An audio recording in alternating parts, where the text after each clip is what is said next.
we'll get going here in just a second. I have Elvis stuck in my head because I just listened to it. Hello, Beata. Oh, I didn't move my Discord window where I usually have it. Let's do that and pull up live broadcast chat. We know I don't take myself too seriously on this, do we? Hi, David. David and Beata are in the YouTube chats. Okay, let me shrink this window you can't see down so you can't see it when I switch.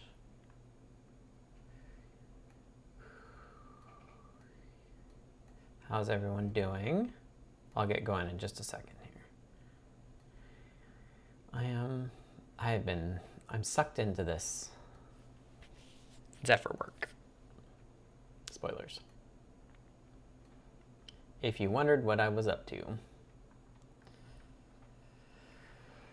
Okay, I think that's right. Let's see if I got everything adjusted. Oh, this window is bigger than it should be. All right, well, that'll work.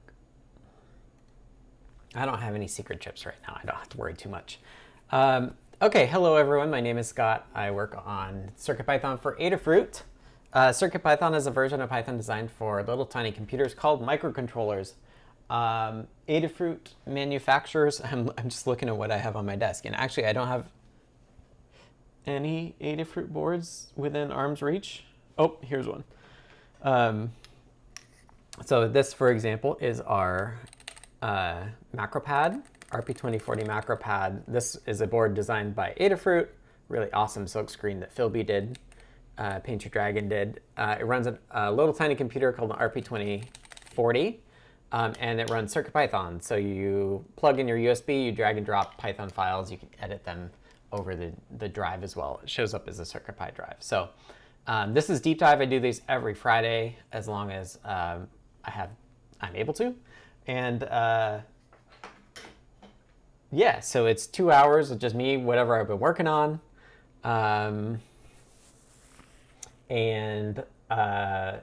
Yeah, really technical stuff, lots of C code that runs CircuitPython. And I'm happy to answer questions like the one that DCD has in the Discord chat. So if you want to join the Discord, you can go to the URL adafru.it/discord. Join us there. That's the middle one here. And then you can also go to adafruit.com and purchase hardware there to support us. Adafruit pays me to both stream and work on CircuitPython and also take paternity leave. So they're awesome. Please support Adafruit. And yeah, so DCD says, how do you connect GDB to the macropad?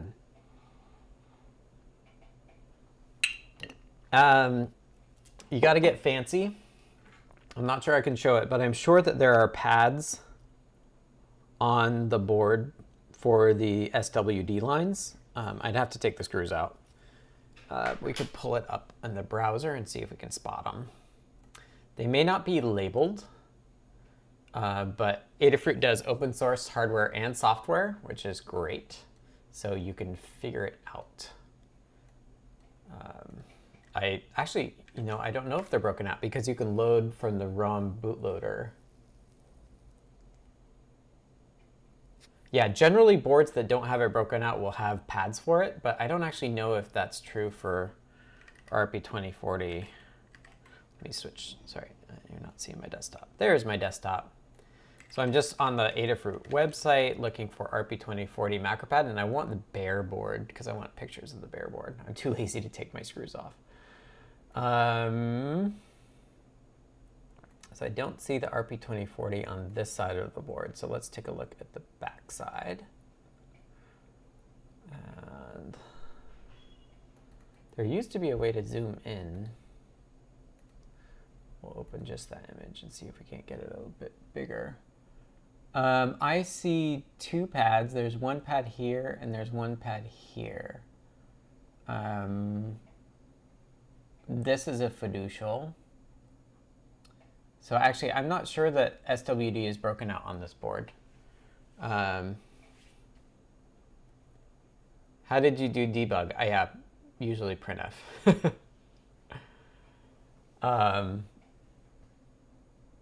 If you want to find the schematic, so the schematic would tell us if there was a test point. I don't know what these two test points are. My guess is that one of them is the boot pin, because the rotary encoder is also the boot button. This is maybe reset over here, but it may not be, because there's a boot ROM, a bootloader that is burned into the chip. You don't necessarily need to flash over SWD at the start. So what you can do, if you want to find the schematic for an Adafruit board, you go to the product page, and I scroll down until you get the primary guide. Click the primary guide, and then downloads, and there will be links to relevant files. The reason they do this is in case they don't link out, they make sure and host them so they don't disappear. And then we can look at the README schematic here. Let's do original, and we can see right here, SW clock and SWDIO are not even connected to anything. So the answer is, for this board, they're not available. One trick that I have done is, if I do have to debug something via SWD, like using a debugger, I can try to mimic it on a different device that has them broken out, which is why like the Metros and the Feathers are like the first boards that come out, and those are the ones that have the SWD connectors. But yeah, I get really far with printf debugging. So yeah, hi Tyeth. Hey all, it took me a long time for not to be afraid to tack some wires where they weren't anymore, but be careful or carry spares. Yeah, so you could do that in this case. You could manage to get wires there. It would be tricky. Yeah. That's what I'm doing now, experimenting with semi-hosting. I've not really understood semi-hosting. I think it's like printing over that. Like having a memory ring buffer, a shared ring buffer or something. But yeah, so it doesn't look like this board breaks it out, unfortunately. Okay, so this is the deep dive. If folks have more questions, I'm more than happy to answer them. I was a little vague in the title because I wasn't quite sure what I was going to be working on today. Last week, we spent most of the time trying to get Wi-Fi scanning working, only to realize that I wasn't waiting for the results to come back. I was immediately saying like, oh, I'm done scanning, and let me shut everything down, and that shutting everything down meant I never got the results. So earlier this week, I did get that working, which we could switch to a little bit later, but I'm kind of, right after I did that, I was like, oh, I'm going to keep working on this networking stuff. But then on Tuesday, Lady Ada, who created Adafruit and runs Adafruit and designs all this hardware, she was like, hey, I want to get Zephyr running, and I want to get CircuitPython Zephyr running. So she got me sucked into thinking about build stuff. And making sure that the build works on Windows as well, because she's on Windows 10 for her development box. So I've been meaning to get to build land so that the CI can be, so that I can I need to get all the continuous integration CI testing running, because that's how we produce artifacts that people can download and try to use, but also that it tests stuff. So Lady Ada getting into building CircuitPython on Zephyr got me in build land. So I've been in build land most this week. I think I'm towards the tail end of that. I've got the CI running. So here's my Zephyr branch. And again, if you have questions, feel free to ask me. I'm just going to pull it up here, and we can see that for this run, so building a lot of boards takes a lot of compute power. So we have this script that runs as a scheduler, and it decides what sort of thing, based on the changes that happened in a commit, what sort of things do we need to actually test. So that's why only the docs build ran. Our regular tests ran, but we didn't do any board. The summary view has a better thing here too. Yeah, so we didn't build any boards. I have these Windows Zephyr ones. These are new. So this is building one Zephyr board on Windows. These are versions of Windows Server, so 2022 and 2025. And it now works. Unfortunately, it does. I have yet to sync up with her, but it's not actually working. Like, she's not able to build yet. So I suspect her CMake version is different or older, because the error that I heard she had last is a CMake error. But this is a nice way for me to be able to test that, like, oh yeah, in some Windows environment it works. I ran into one thing where the command, there's a smaller length limit to the length of a command that you can run on Windows, and so I had to play a trick where you put flags for the command in a file. And so this was helpful to make sure that, like, those other things got fixed. And then I'm just wrapping up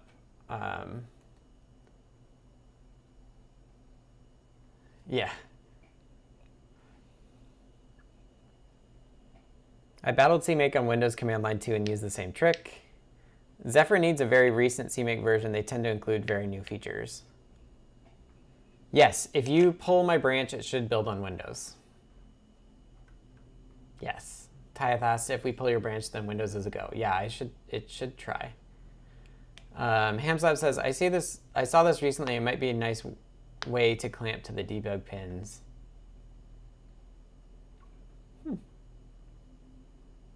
Interesting. There's always, like, more ways of holding probes. I've got the, like, PC byte thing here too,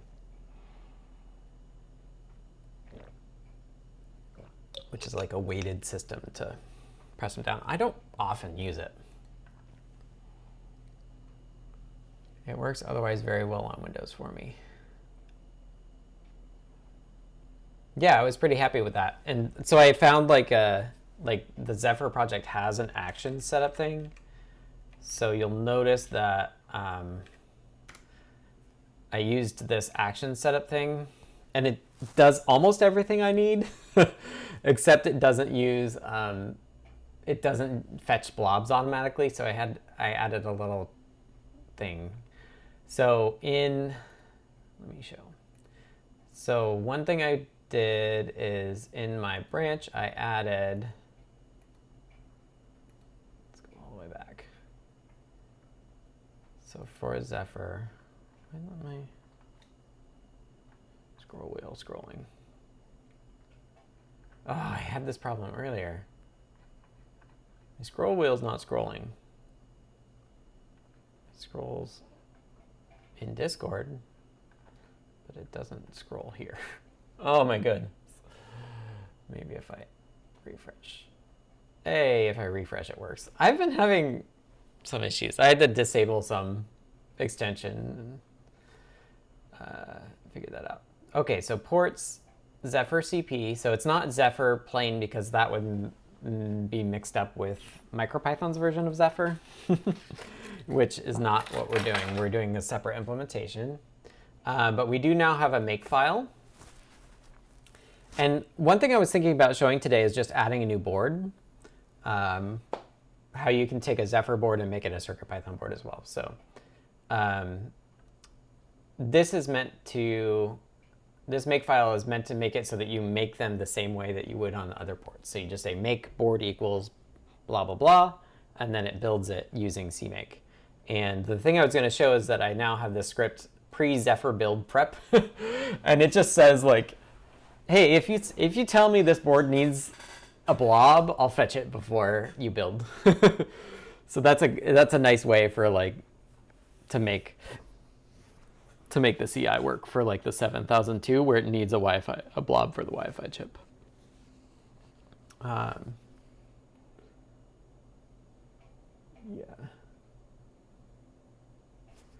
Yep, the @ thing. So this is neat. So what I'm debugging right now actually is all the boards that I've kind of been playing around with, I want to just get checked in. So I have 2 ST boards that I'm adding. One is the H7B discovery kit, and this is the U5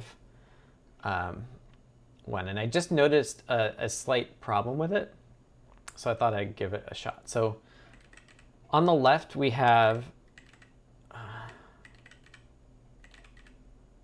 the output from the UART, and then on the right we have USB. So USB is actually working on this, which is part of the reason, like I did the work to get USB going, so I want to add a board just to make sure that it's like always working. Now storage flash is not working on this board because it doesn't have an external flash chip at all. So it only comes up as a CDC device, and you'll see it's running in safe mode. So if I go like this again,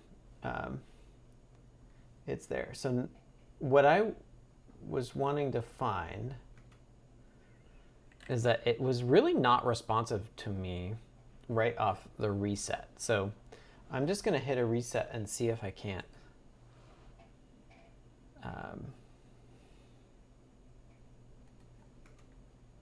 It's interesting that this didn't go away and come back. It might be good.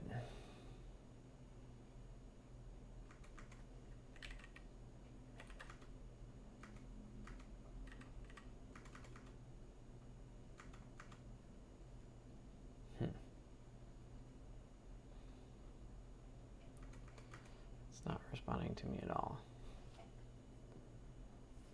Like it had a delay.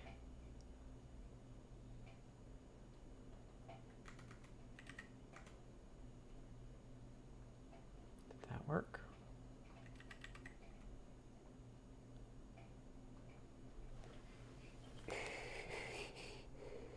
What if I unplug it?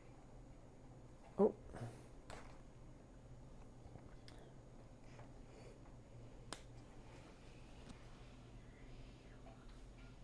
Did I hit something?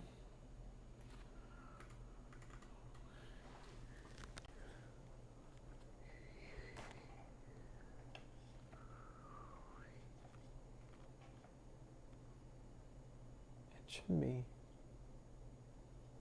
wiggly.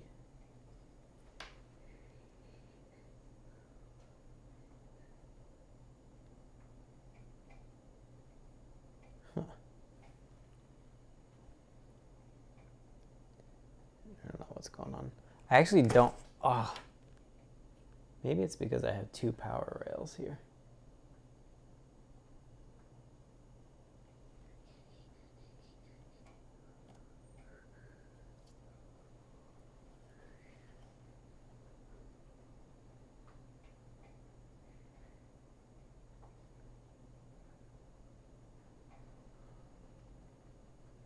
Oh, you know, I'm bumping the reset button.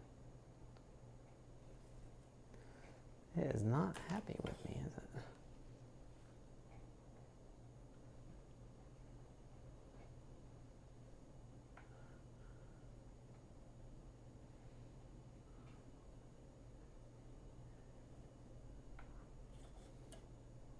I just switched the power source.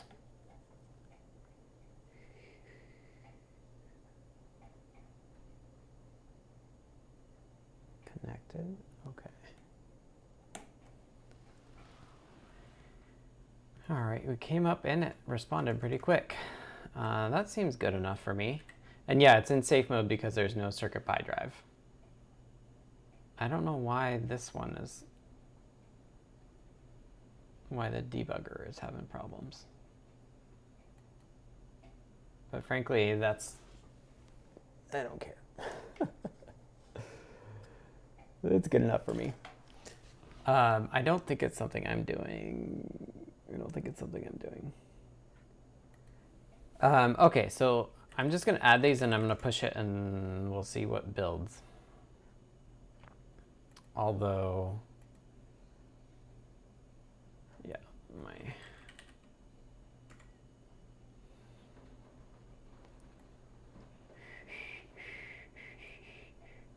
okay, so here's my pending changes.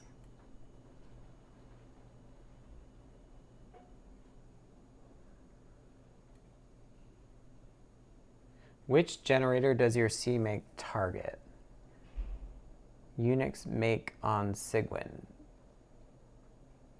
I think it's using Ninja on Windows. Because we're running in native Windows, we're not in MSys or in WSL. So I think it's using Ninja, but I'm not actually sure. I didn't have to worry about it.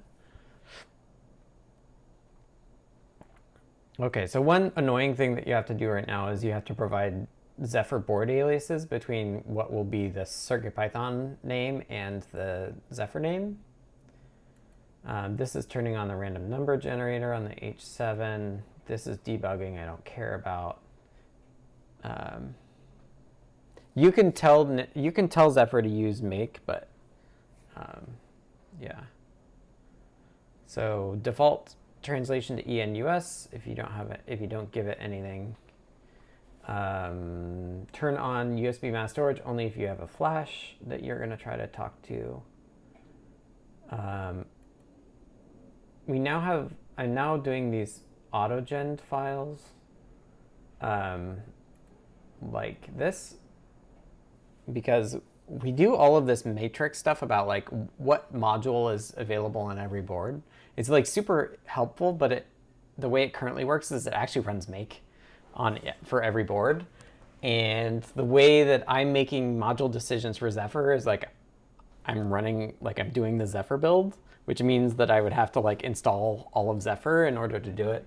So instead what I decided is that when you build a board and you commit a board def, you actually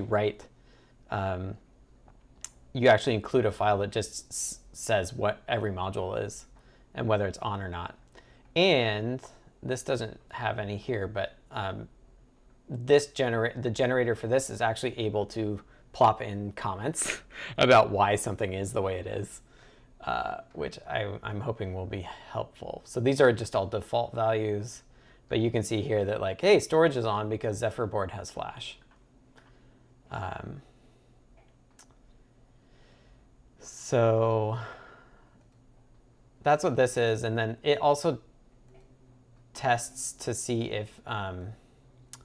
if you're in CI mode, and if it's in CI mode, it won't write the file. It makes sure it's the same. I'm going to stage this, and then I'm going to discard that. I just found an issue around the use of the at file in CP build. So I do want to stage this, and I do want to stage this.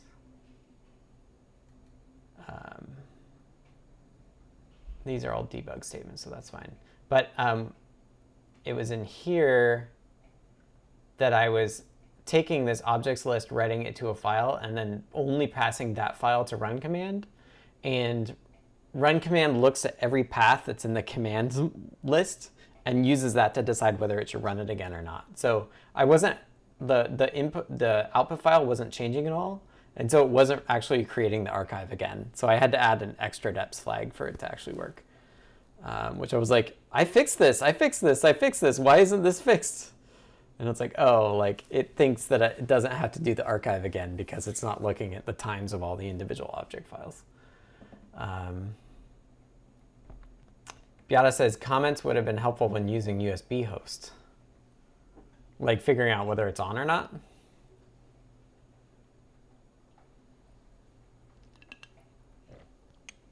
Yeah, you can in theory target something else, but I think Ninja is the only one that's actively supported by the project. So Ninja has one big flaw that I'm aware of, and it's that it doesn't manage concurrency between like itself and other builds and stuff. So like if you run Ninja like J32 like I can, I want to coordinate with that Ninja script how much concurrency I can do for my Python, and like Make has a way of doing that, but Ninja doesn't currently. So in order to do that coordination, I had to tell CMake to do Make instead. Okay, so I tweaked, so I factored out the bit of the build that does, the part of the build that does the conversion from a Zephyr device tree into like settings for CircuitPython. And that's now in the Zephyr to CP file.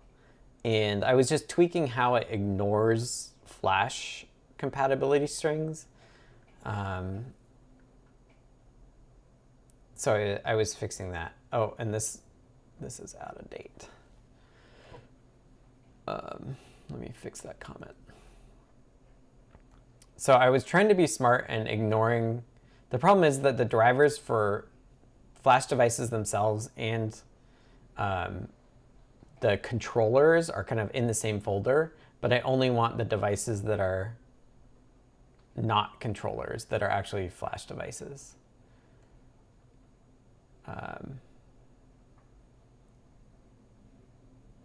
So this is gone. Okay. West build is, I think just calling Ninja West Flash calls Ninja Flash, and West debug Ninja debug.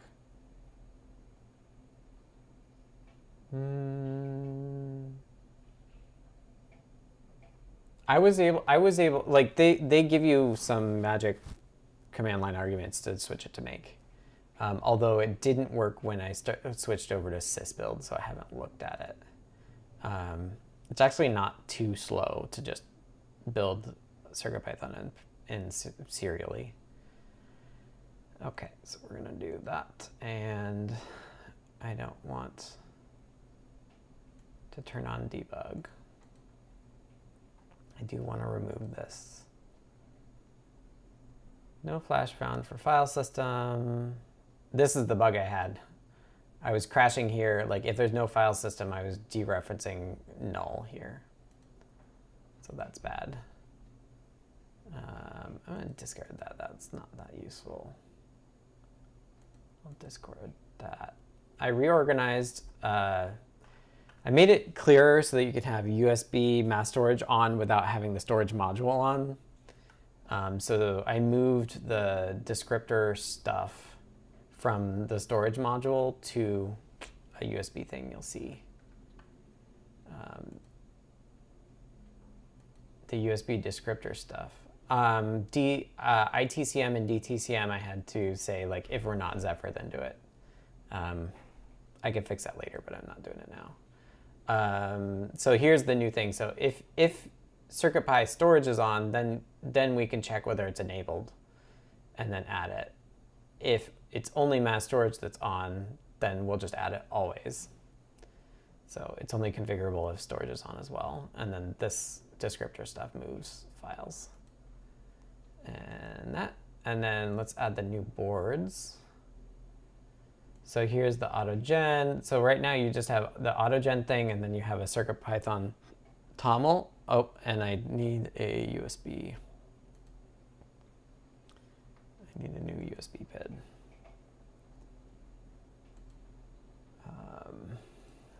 Let me just do that one.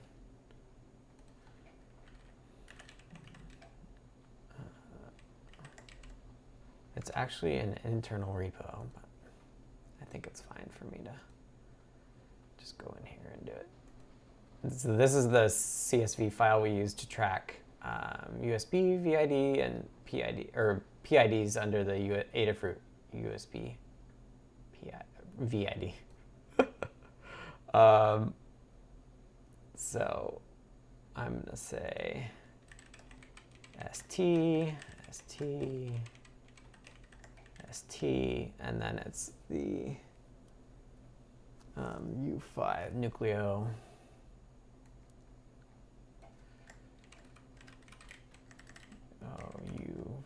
U575 ZI_Q.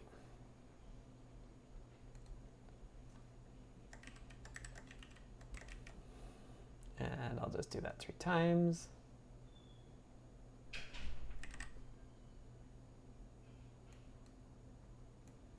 This is the quick way to get a unique PID, even though it's not an Adafruit board. Okay, and then it's 816A. I'll just commit it directly. And then in here, I'll just update that. Okay. So that's just giving it a unique USB ID. And none of this other stuff I want. Okay. So let's get that going.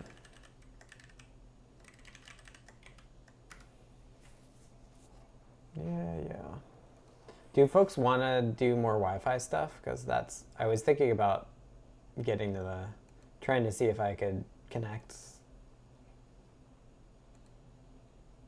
Is that interesting to folks? It's just reformatting. The other thing that I could work on is that the docs build doesn't work yet. So hopefully these boards will build, but the docs build is still failing. In fact, I can just do I have it here? If I do make HTML, I think it fails. For the matrix, the support matrix stuff that's in the docs is failing right now.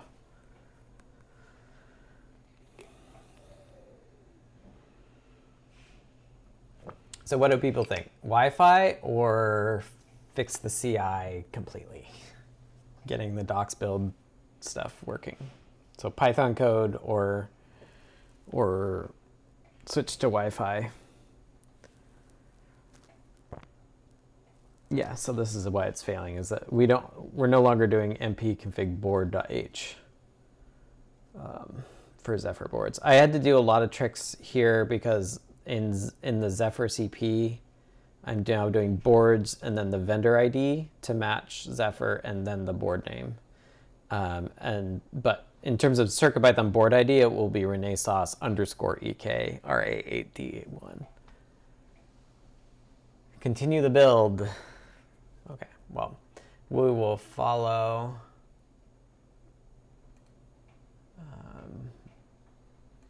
The pre-commit is failing, and I don't know why pre-commit's failing. It's like it has a different version. It's just stuff that I haven't actually touched that's failing, so I'm less worried about pre-commit. I'm also curious, I haven't actually confirmed that artifacts are being grabbed, build artifacts, so I want to check that too. Because that's how people could actually download and install these new CircuitPython Zephyr builds. One thing I also did is I turned bus.io back off and made a new Zephyr serial module for the UART stuff. So that kind of gets the Zephyr UART stuff out of the way so that we can also do bus.io, dynamic UARTs instead. Although it's still unclear to me whether we could implement dynamic UARTs via just set up code and then create the device and hand it off to Zephyr. So it's possible that we could do that. I don't know.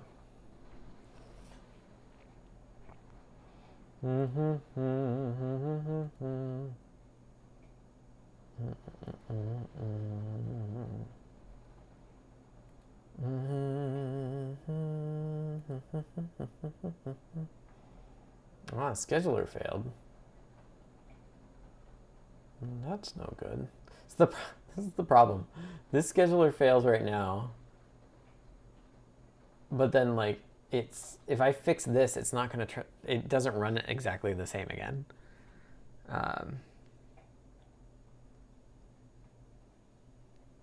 And set board, CI set matrix 198. Okay.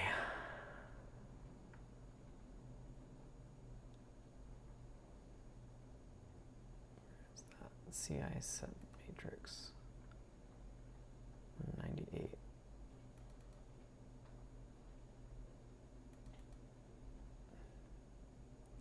This must be because it's only a specific port.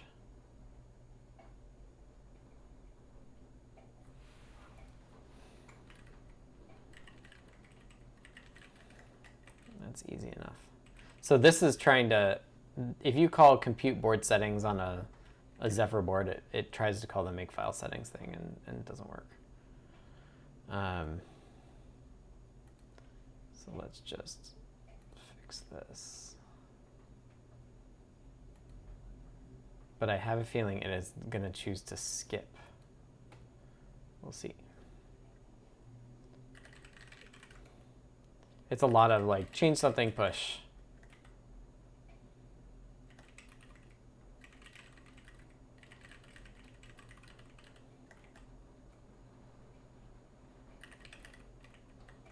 We'll see if that fixes it. I don't plan on keeping all of these commits into the main branch. I plan on doing a squash before it goes out for review. That tends to be what I do is, as I'm developing, I don't really care about my commits, but then when I'm ready to make the pull request, I'll squash all my commits together. And then if there's any refinement that I do based on feedback, then I leave those commits. It's kind of like the boundary I draw. Okay, so we should have a new build here, and we'll see.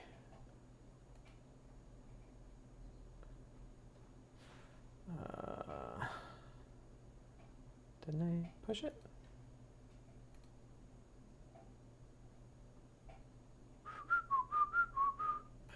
I'm not in the root. All right, let's see if we can make HTML working. It shouldn't be too bad. It should be tractable today. And I do want to get back to the networking stuff too, but at this point, I'm like, I might actually do the PR before I get the networking stuff. What checks do the pre-commit checks do? It's mostly formatting. And I'm like failing the formatting stuff. No, I fixed the scheduler, which is trying to be smart about like which subsequent jobs to run.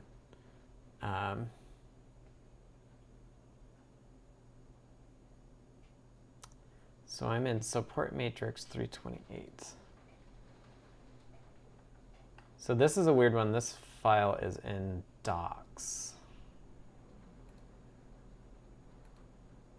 And this is an outline extension I just got where you can, this is all the functions in the file and you can click them to go somewhere.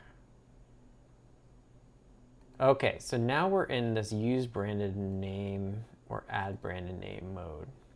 So this is interesting.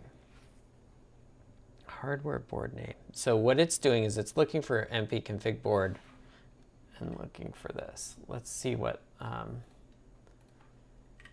are examples of this. So these are both the manufacturer and the board name. Sometimes not the manufacturer.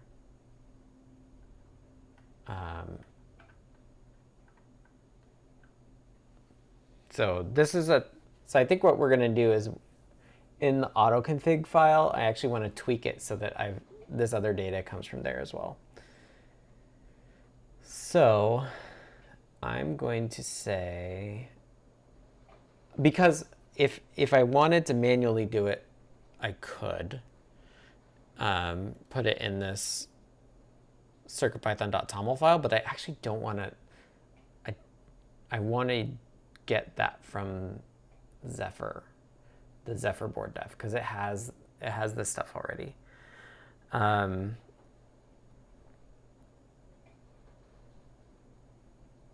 So what we're going to say is if we want this stuff, if port is not Zephyr, we do the old thing. Otherwise, and if we look further down, we're opening autogen modules. So I think what I'm going to do is I'm going to lift this out and we're going to rename it. And we're going to restructure it. We're going to do a big change here. We're going to say autogen board info. Control D.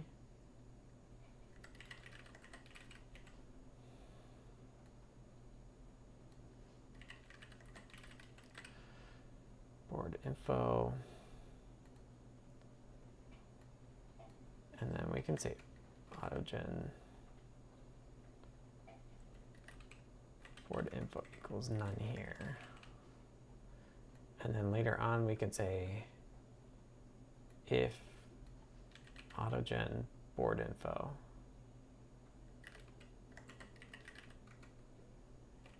else. And then we don't test it, we just say if we've loaded it, then we can just say name.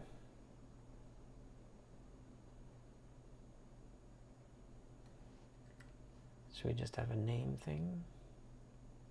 And then we can, yeah, we can even make it required. Well, we know we're going to do it. Okay.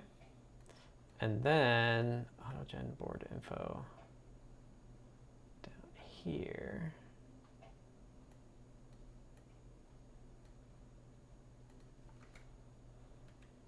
Yep.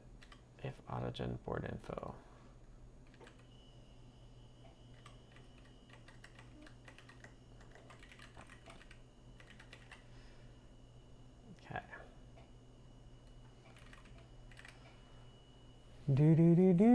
Okay, let's look at our CI while we're doing this. So the scheduler passed, but it decided not to run the docs build or any of the other things.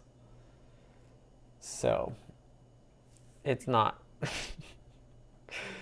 not fully helping me here. That's okay.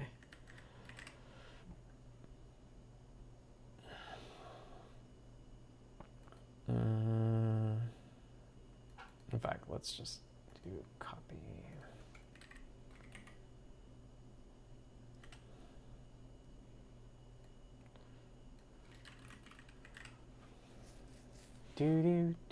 So now it should crash in a different way.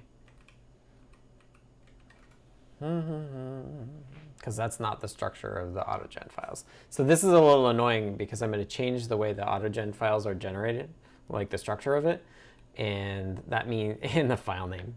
So that means that I'm going to need to fix, I'm going to need to run them for all the boards again. So that's where my brain was going. Okay, so make stubs failed, which is actually earlier, but it wasn't able to find the file, which is fine because I haven't moved them yet. So we're going to do git move, and let's do it.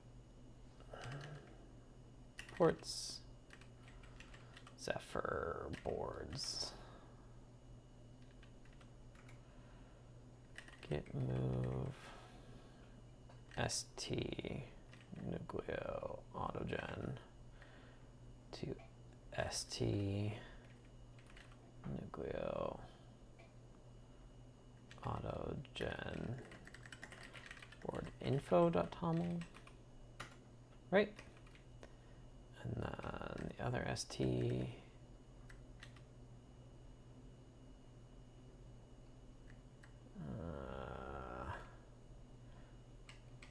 I guess I can I do variables here?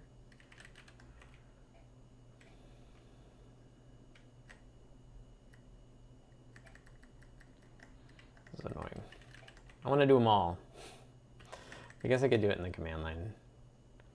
Or I could do a tab complete? No, I can't. What is it?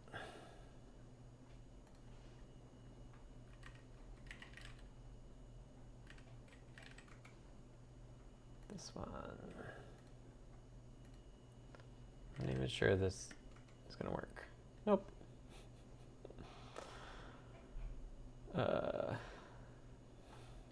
That's annoying. Let's do this a different way. Copy. Because I think Sublime Text is smart enough to... Maybe not.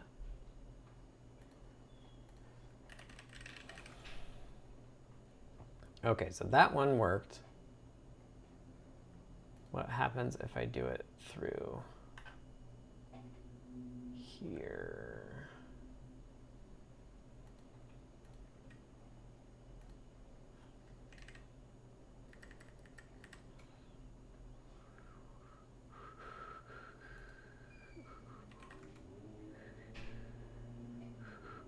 it's not smart enough. Darn. If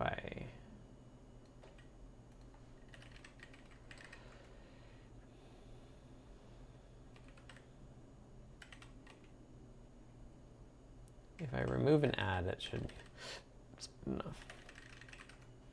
Although it's probably equivalent.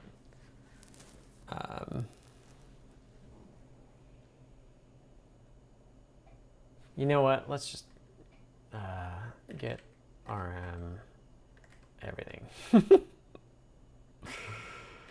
Autogen modules.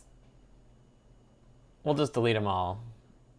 We'll change our generator and just add them back, because that's going to be equivalent, I think. So in our generating code,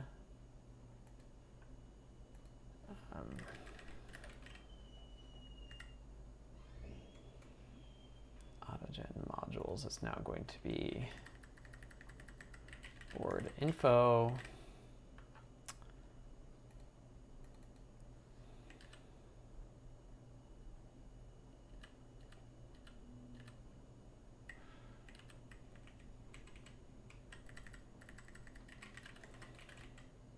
okay,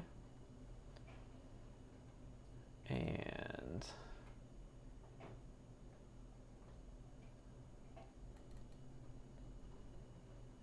autogen modules is going to be renamed as well.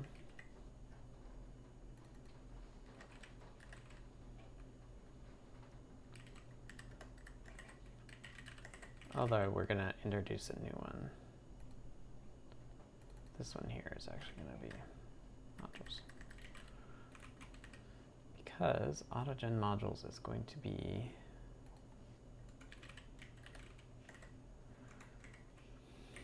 TOML Kit.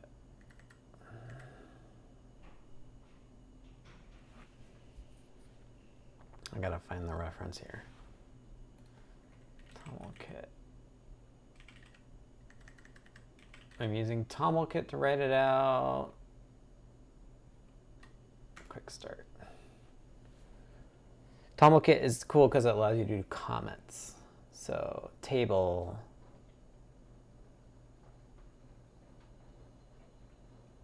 So I want to do a TOML Kit table. TOML Kit.table. And then I'm going to do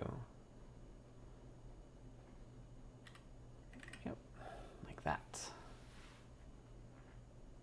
And let's do a build and see what happens. Board equals st.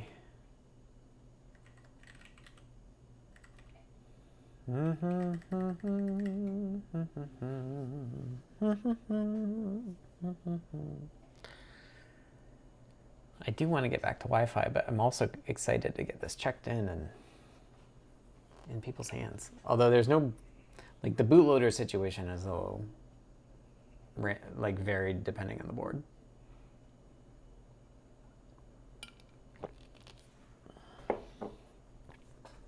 I tried to get the H750s going, but there's not a Zephyr example of putting the code on the external flash.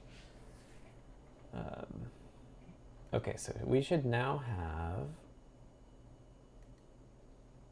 Okay, so we had already added it, but now we can see that it's under modules. And we also wanted a name in here as well. So we're going to do autogen board info name. Board info name? Are we actually getting a name out? I think we might be. No. Actually, I think we are. I think it's at the top. Board name, vendor, sock. Okay, so we do have board info name. And let's just save that and run it again. If you get the build going, will you buy yourself a new test person in New York City? Yeah, I mean, Lemore's a really good tester. She's like very thorough. I thought this chip was interesting because it's got like 6 RAMs. It's got this RAM that Zephyr uses, and then 1, 2, 3, 4, 5 other RAMs. I don't know what XMEM is. It might actually be more RAM. I think it might be more RAM as well. I'm not sure what XMEM and XMEM2 are, but then there's also SDRAM2, which is working. Which is working, I think, on this board too. Okay, so now if we look at our diff, now we've got this STM32 discovery kit, which is good. Although I want to put the vendor in front of it too, because that doesn't seem to actually have the vendor. So we're gonna do board info vendor as well. It used to be taken from the USB stuff, I think. Yeah, Lady Ada Lemore wants to do the RA8. The RA8. Get the RA8 going. Which actually I should double check that it works. I think it might not work. I think yeah, I should do that right now, actually. After I do this other ST board, let's do that.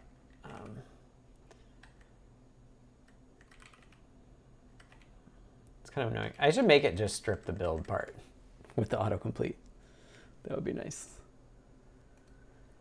Okay, so now we have ST Microelectronics STM Discovery Kit, which is kind of... XMEM is external memory controller like QSPI.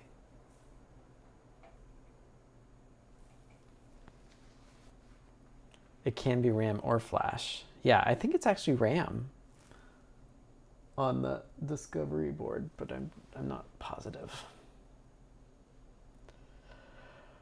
Da da da da da da. Okay, stage. And I've got to do all the boards.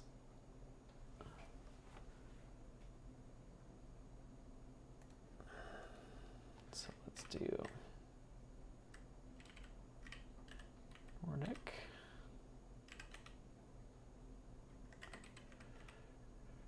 F54.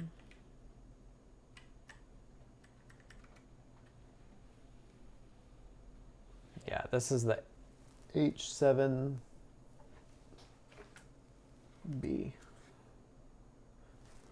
Discovery board.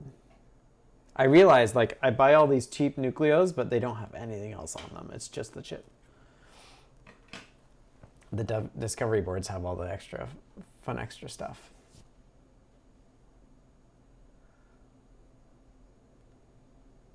Undefined reference to bus I/O module. I wonder if I need to clean and then build again.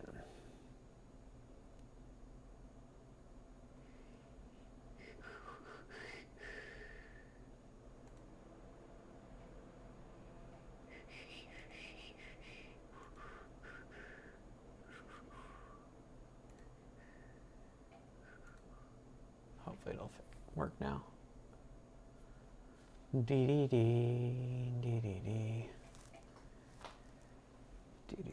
My expectation is that this metadata stuff doesn't change all that often, so hopefully this won't be a problem. Like once I get the docs build working, I hope I don't have to do that. OctaSPI, NOR flash memory, and 128 megabit SDRAM.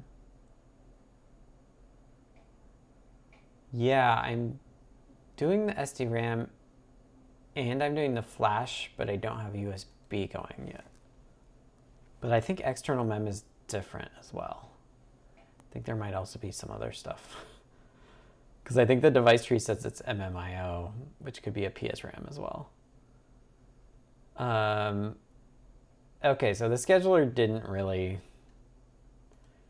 Like that job passed, but it's not really helpful. What's going to be more helpful is this next one where I'm changing this stuff.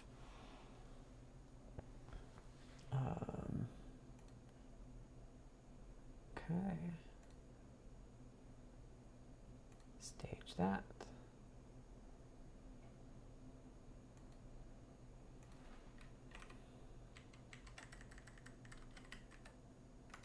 $7,002. Those two should be the external mem slots.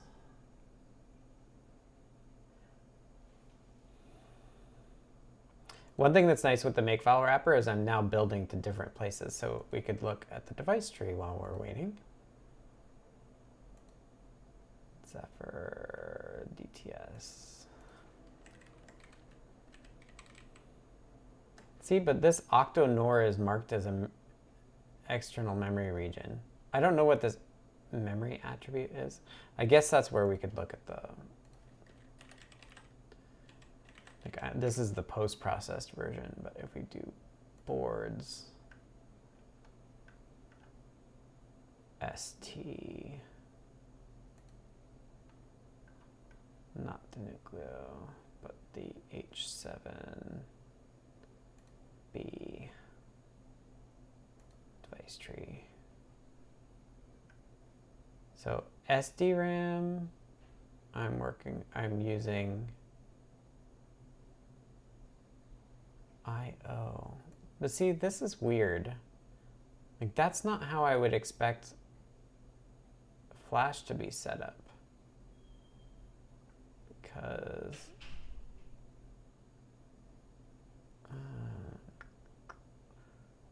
yeah, that's not how I would expect us to tell us, like, the flash chip. See, here's SDRAM getting initialized. And that's the display. OctoSpy. So here, yeah, here's the OctoSpy with partitions. 9,000. So maybe the external mem is just the, okay, it's just the memory region into that flash. Good. Well, it's not RAM then.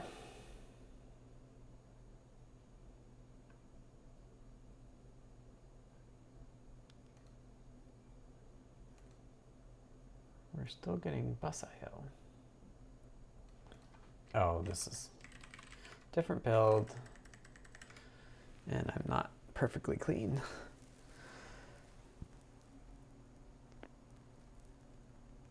Right, that's the memory mapped version of the flash, I guess, which I'm not using.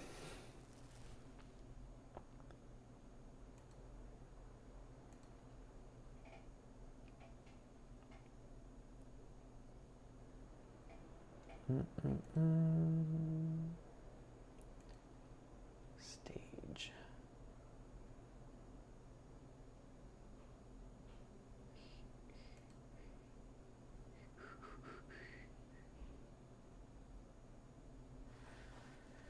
How I understand is the memory controller is an external peripheral that uses the OctoSpy as the PHY and then is responsible for mapping the memory region into the address space.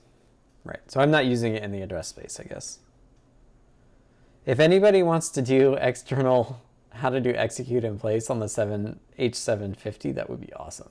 Because I have like 3 boards that would be awesome to have support for. Right. You could use the OctoSpy for application code too, and then use it for general comms instead of memory. Yeah. Undefined reference to USB.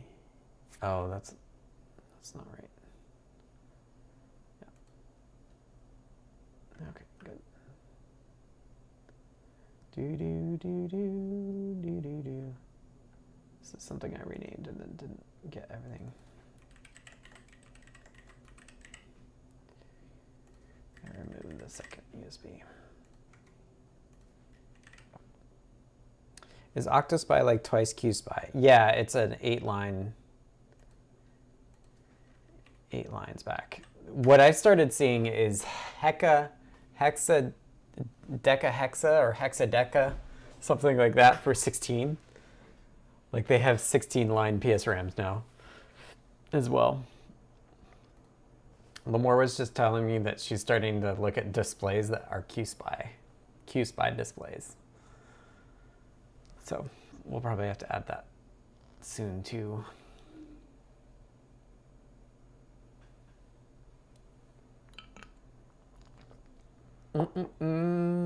Overall, I'm still quite happy with the Zephyr stuff. Yeah, I think some of the new U5 ST boards have the 16-line version. And I think in the ESP32P4, they have that as well.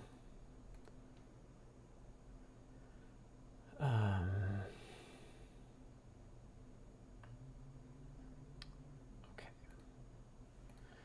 7002, one more to do. And then we'll do the... That's a parallel bus at that point. Yeah, it's true.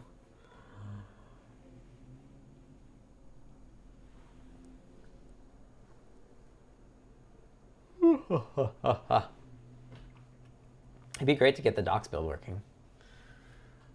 I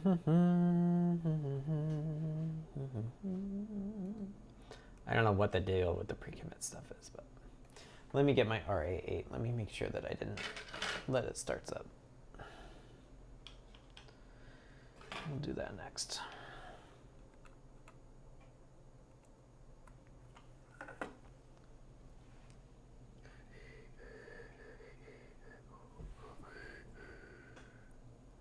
The 5340 needs to clean too. I think I did try to turn on the random number generator. Just because it says it has a chosen entropy source doesn't mean that it actually works. Yeah, so even though we're not using make, we still do have the problem that we have to clean from time to time.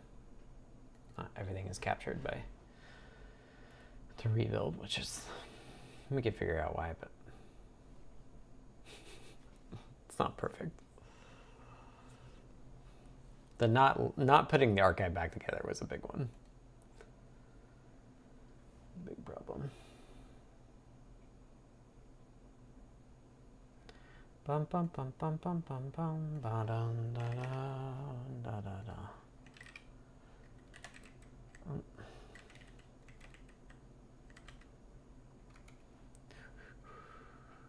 gonna switch windows here.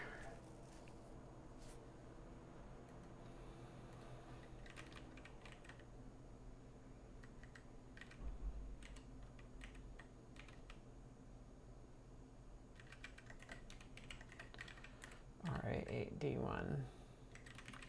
We'll just clean it and then we'll run it. And we'll make it. Any questions folks have? I know you're pretty quiet, but I'm also just doing basic stuff. So I think this is six Zephyr boards so far.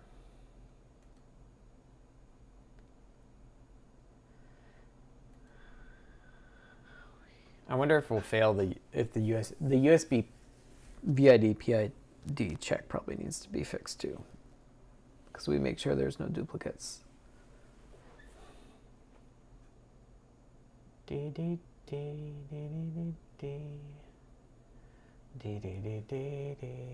think we're gonna have to turn the memory controller on. That's why I'm doing this, because this one has SD-RAM as well. But I don't think I think we might need to add some config to turn it on the kconfig side.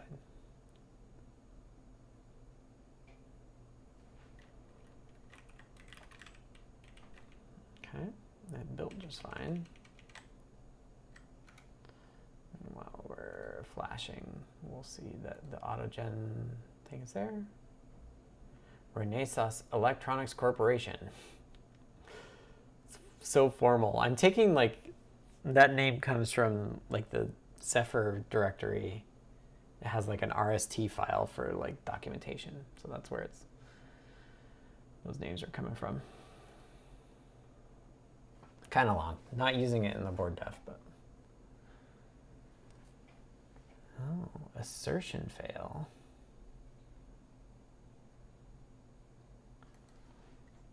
Okay. Let's do make debug. And I bet it's the memc thing. Let's see what debug tells us.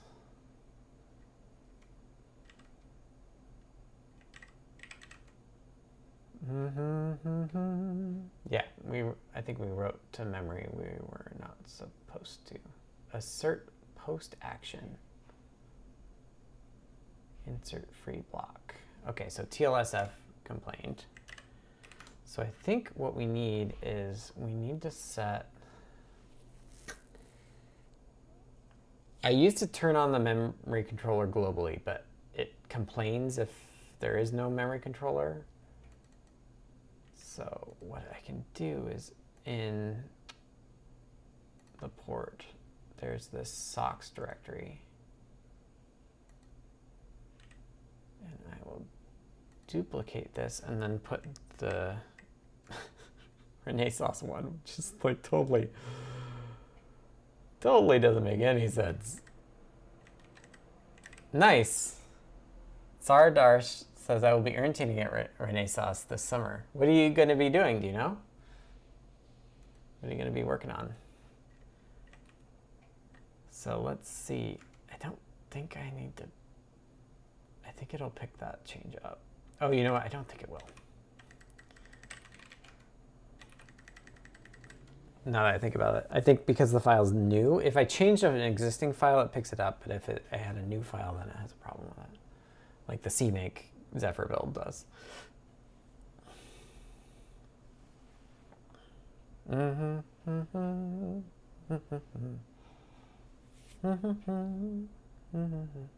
So this is a little weird.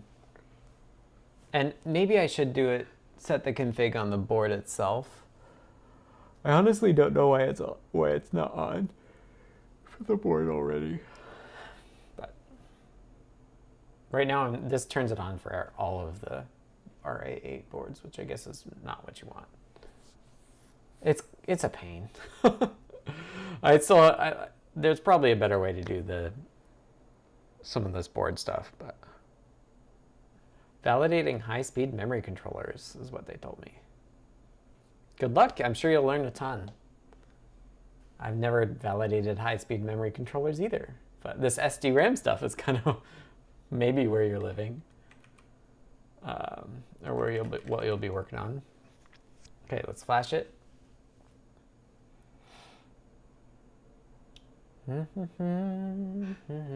USB doesn't work on this board right now, so it should show up here.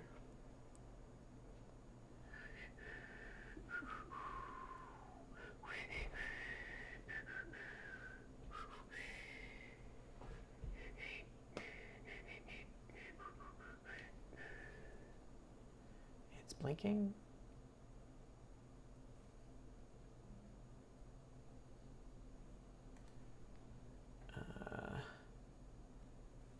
Is this the board? Did I get USB going? I don't think I did. Maybe I tried to. Maybe I tried to get USB going.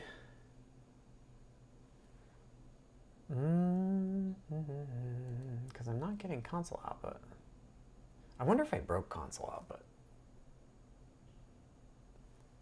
But it was working on one of the other boards, wasn't it?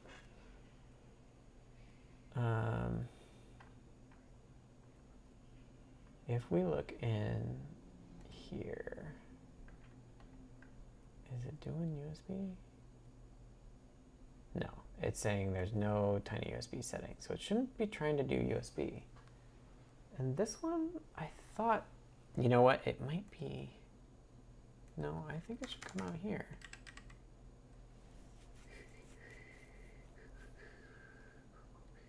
Wonder if I broke this.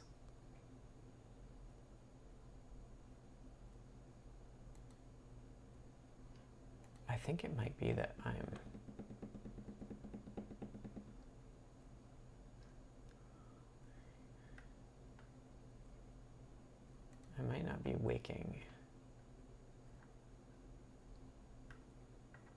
waking it up.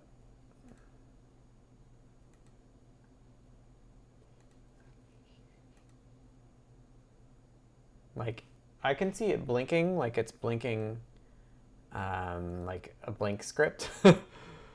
But I think if I'm unable to... An H.264 encoder.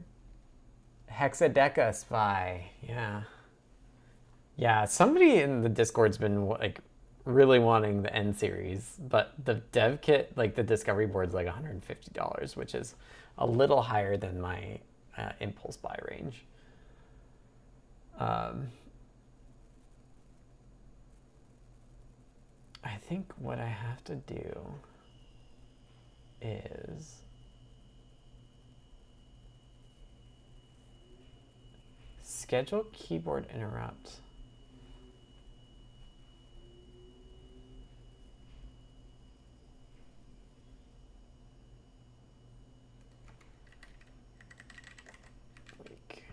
Task. Let's try that.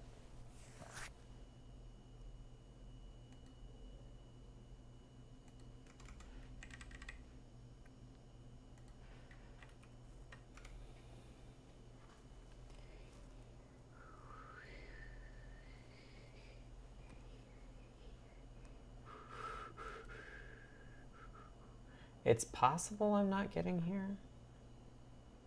Like I broke it.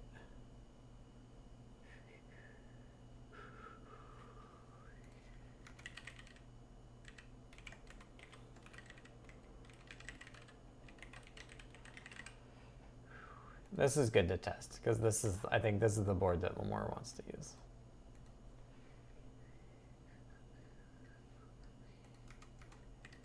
Still doesn't work.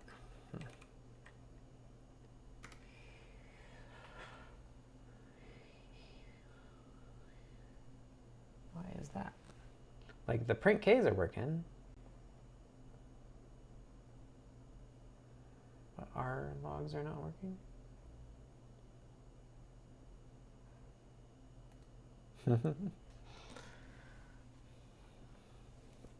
I love being in Moore's Law still.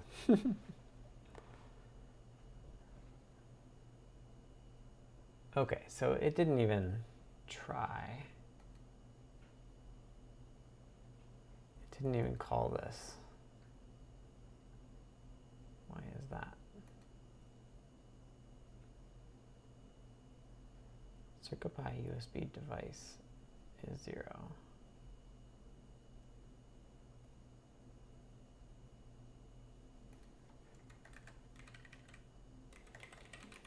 This is a trick I like to play. I just, if I want to make sure that the macro is working, I put an error macro in there, and it should just barf if it's getting there, which it is.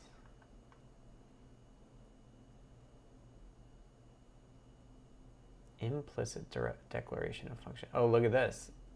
Zephyr serial UART construct. Why wasn't able to link?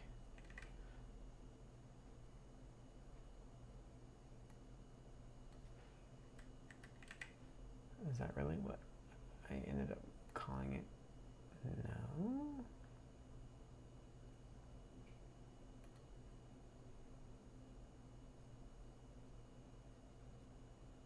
Huh.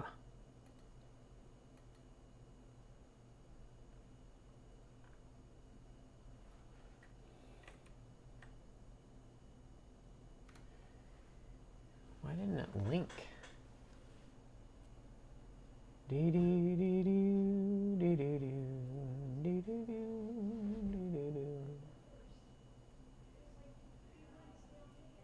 We're still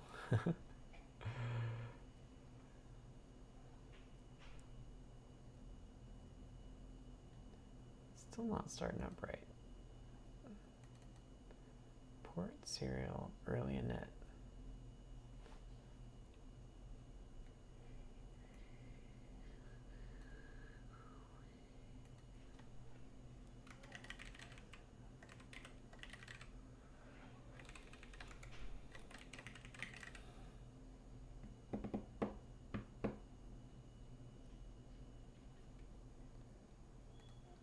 Is it guarded by something?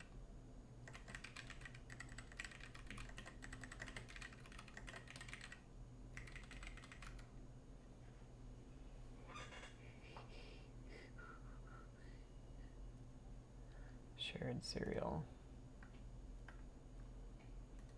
Oh, I think it might be. Supervisor, shared, serial. Oh, CircuitPy port serial. Oh, I did that to myself. I think I did just add that.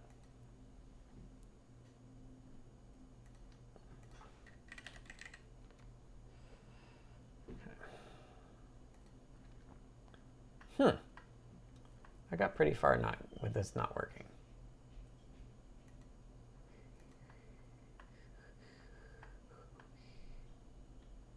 Okay, so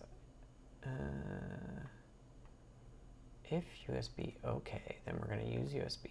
Otherwise,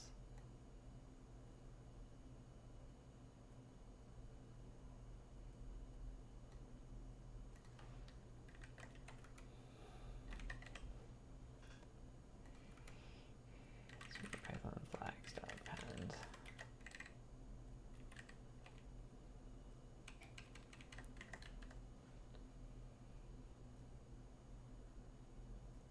I really don't have port serial in here. When did I add that?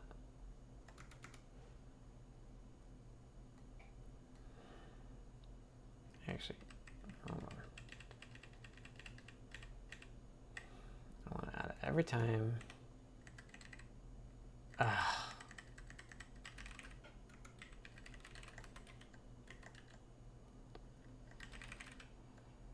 CircuitPy port serial equals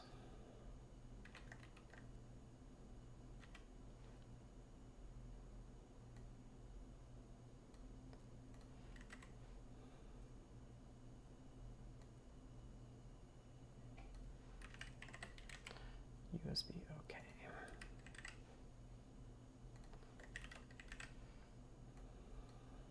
Okay.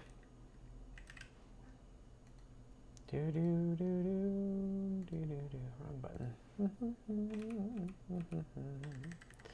Since we're changing a flag, let's clean in Flash again.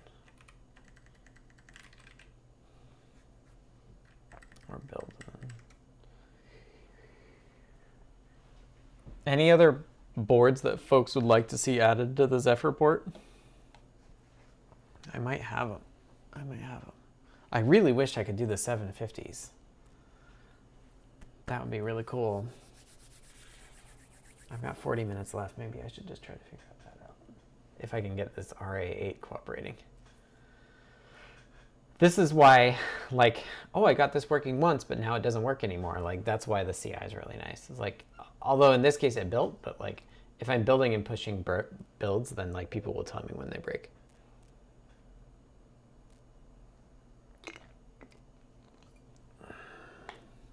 Hopefully. And if they don't, then nobody's using it, and it doesn't matter. Hexadeca.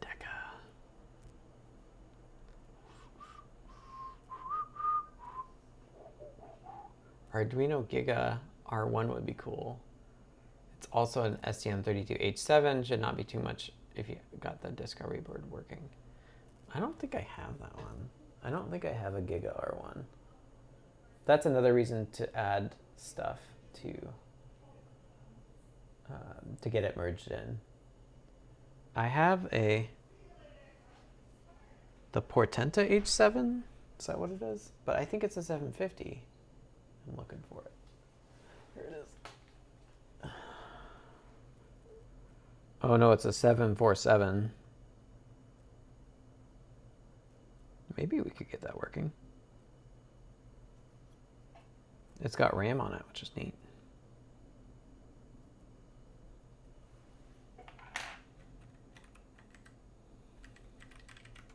Let's see if this works. Dee dee dee dee dee dee dee dee dee dee.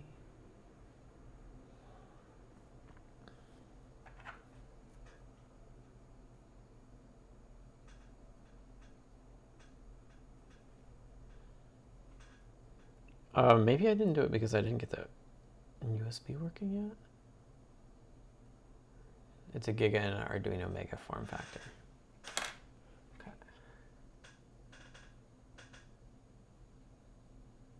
We're still not getting our UART print, are we?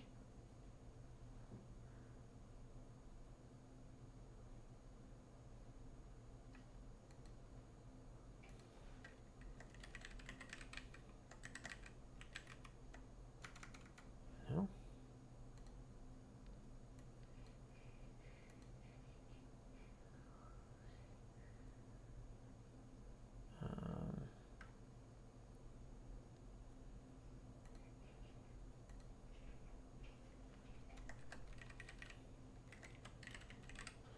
Let's do the error trick again.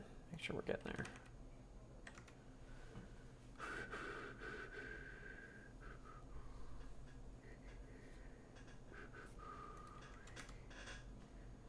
Doesn't seem like it's working.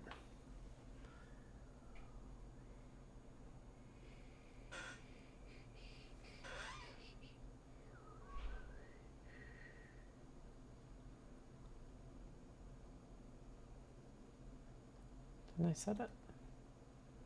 Maybe I'm setting the flags too late.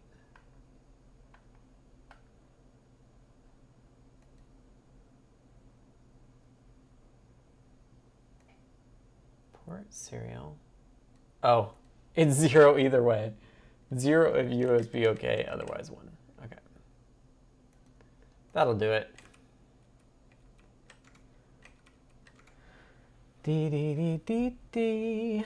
Is there boards? Arduino. Portenta H7. M7.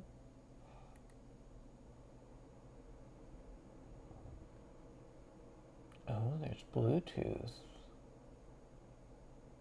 and Ethernet and SD-RAM.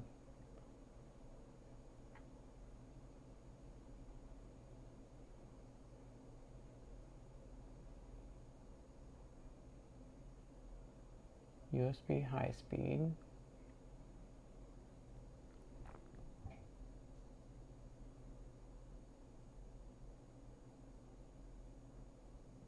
Infineon.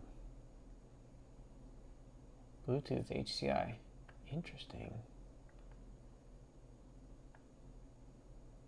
How much flash does this chip have?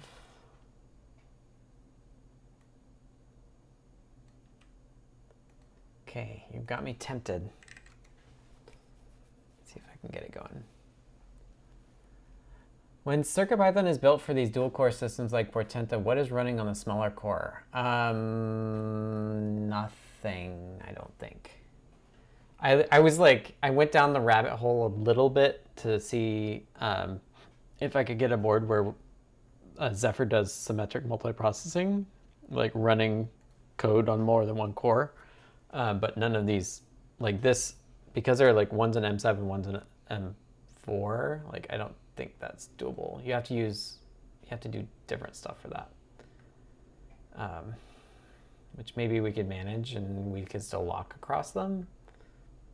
Maybe if we were like, if we split display IO rendering into a separate thread, maybe we can tell it to run that thread on the other core. I don't know.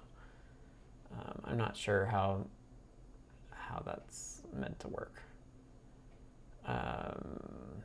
2 megabyte dual bank flash memory. Okay, so plenty of flash. We could try that. Hey, we hit our error. It's like, oh no, it failed. Oh, well, it failed because it actually hit what we were checking against.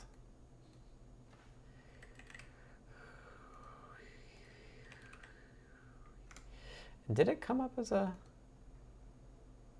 mass storage? It doesn't look like the J-Link didn't do mass storage. Or I think the instruction sets of the M7 and the M4 are different. So we can't just run the same code in both places at different speeds. I don't know. It's not that simple, unfortunately. There is open amp support, which is a way to like control what's running on a different core, but yeah, I don't know. We're doing sysbuild for everything, so in theory we should be able to come up with a way of doing both. Undefined reference to Zephyr serial UART type. That should be in CommonHal Zephyr serial UART. Oh no, that's the type. I moved things around here. There's a rogue underscore.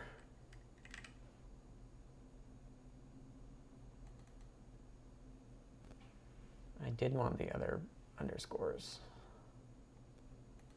but that one I don't. That one I don't want an underscore for. You'd have different binaries in any case for sure. Depends a lot on how they're connected. I guess if there is no internal high-speed bus, it will not be very usable that way, probably.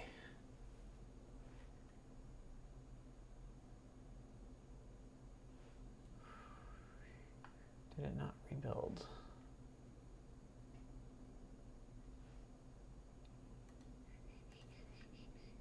I should have built that.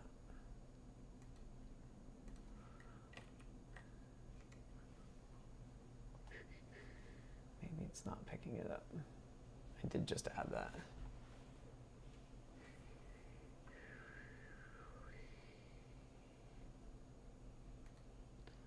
Let's see. In build CircuitPython.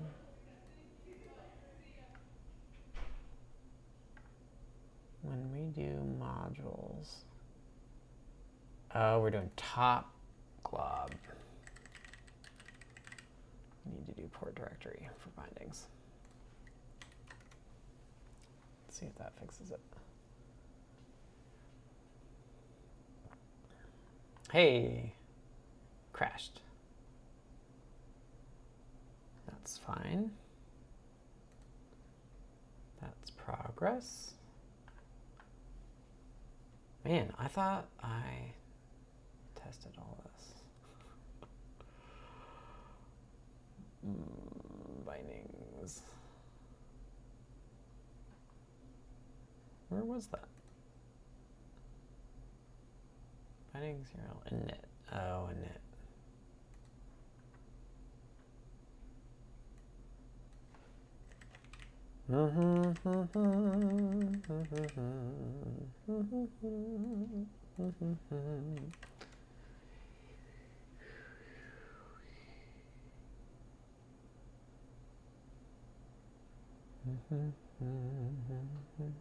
Like have a rendering task on the M7 and the CircuitPython on the M4.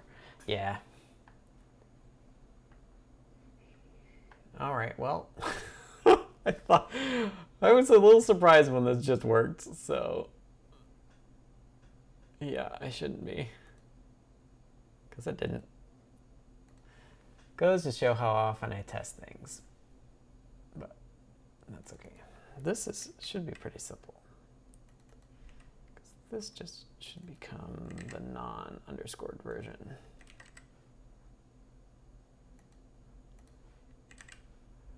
we go. See if that works now. I do like the idea of like these like faster, slower ones of running. I don't know. I'm a little torn. Like put CircuitPython on the faster one, but then again, like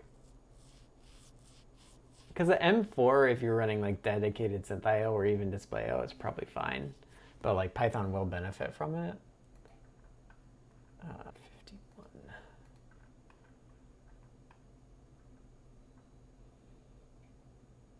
I'm like,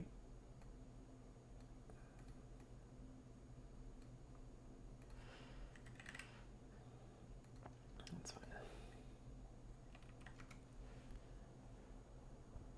How did the build errors not show up at first? I wasn't trying to build the file. Wasn't trying to build the file, and then I think it was when I was fixing the non-Zephyr boards that I introduced this CircuitPy port serial, and then Zephyr must not fail if there's an undefined macro reference like that. We used to have that set up.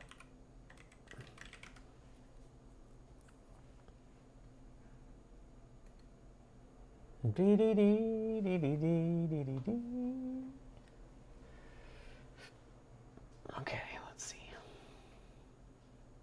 We got UART enabled, and now we're getting code.py output too. Great. And we're able to go into the REPL, and we're getting 63 megabytes free memory. Awesome. So that was a demo I did a while back. So let's do the RA6 now. 6M5. We'll clean, we'll build, and then I'll just switch right to it. Because I think I have it on my desk. Oh, this one's annoying because the console comes out the side. It comes out some random pins. Like it doesn't go up the J-link, which is annoying. So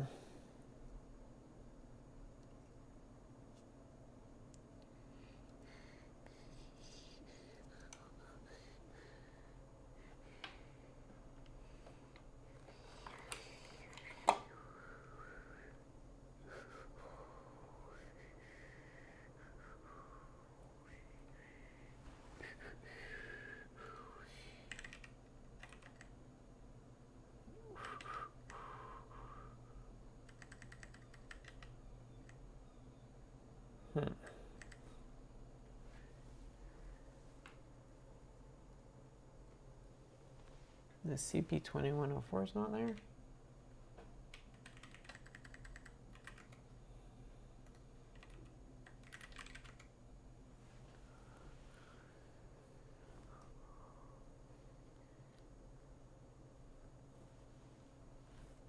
Plugged in. It is.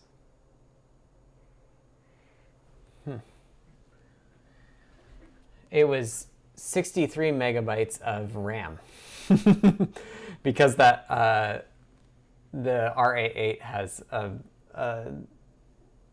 SDRAM chip on it. I was thinking more LVGL on the M7 and then CircuitPy telling it what to do. The RGPU and display DMA is all on the M7 matrix and the USB is on the M4. Ah, I see. Yeah, I haven't looked at that yet. I'd be okay with that. That's fine. I feel like my USB bus is a little unhappy.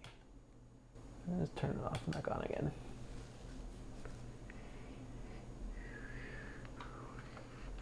And, oh, that's why I'm getting a J-Link. I had my J-Link plugged in. What do we get now? Now we get the Scilabs.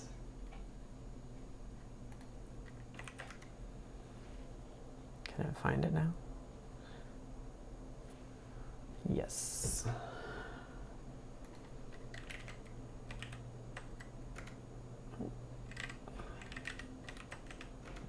Deleted it.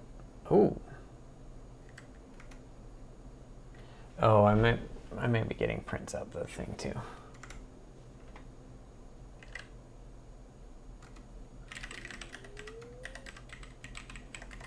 All right, so the RA6 is working too, but it doesn't have, it has flash memory. It has both quad SPI flash memory and octo SPI flash memory, but it does not have an external RAM chip. All right, so let's pop up the stack. There and there. And let's see if the make HTML thing works. Really popping up the stack here.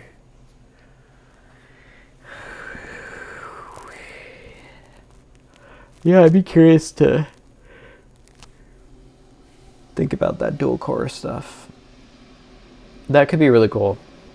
It's also not a priority for us right now, but could be really cool. I'm subscribed to the issue that says get zephyr-cp running on like the RP2s. Something failed.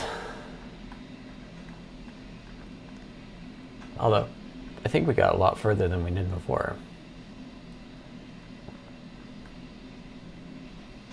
Multiple files found for the document. Modules. README. Oh, well, it should... I thought we... You know, that might have been after I did this. I wonder if I should rebase.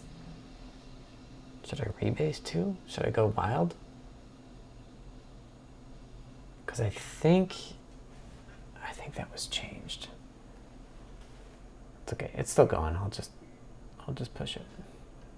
So yeah, DCD, that was 63 megabytes of RAM because of the SD-RAM chip, which is one of the, like, I was like, oh, this could be an early win for CircuitPython with Zephyr. It's just like gobs of RAM. All right, it's rendering all the Zephyr docs. Ugh. Don't do that.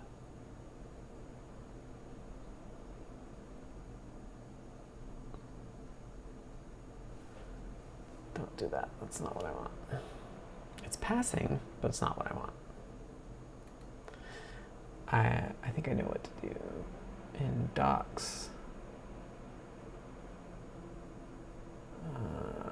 Or is it in conf.py? When I'm brave enough to rebase it, I can change it. But there's these exclude patterns. So we'll just do ports zephyr-cp zephyr. Ports zephyr-cp modules.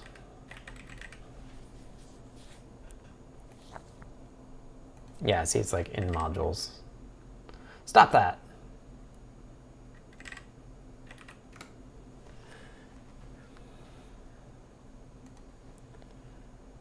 It's getting further. How do you make HTML to ignore Zephyr docs? So I think in conf.py at the top level, that's configuring Sphinx. And you can see there's a big long list of things that we tell it to ignore. If we pull up the repo and we look at conf.py though, we'll see that there's been some changes. Collect docs file based primarily on an inclusion list. So it deletes the exclude and it includes things instead. So that's much better. But the Zephyr work, I don't know how many, it's been months, maybe 2 months. I don't know the last time I rebased. So that is a good task for next week when I'm trying to get it ready for a PR. I won't PR it now.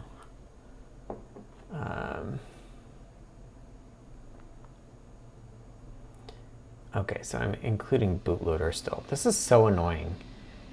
I mean, I understand they tell you not to set up Zephyr this way for this reason. They want to dump all this other stuff in your workspace. And your workspace is supposed to be outside of...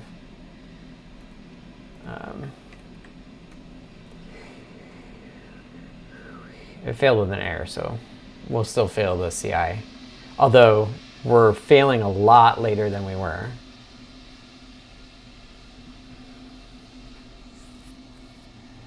So we'll get things staged.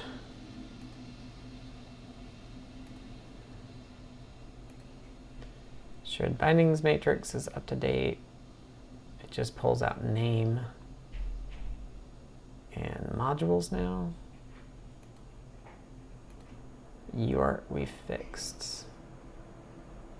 Here and here. This is just debugging for later. I don't actually think we need this, so let's discard that.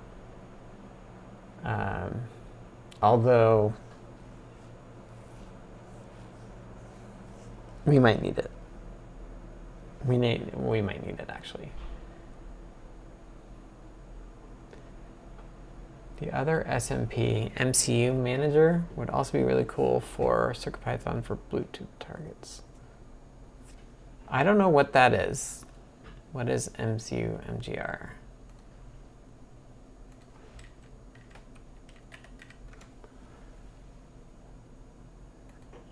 Management subsystem allows remote management over the following transports. Simple management protocol. I see what you mean by other.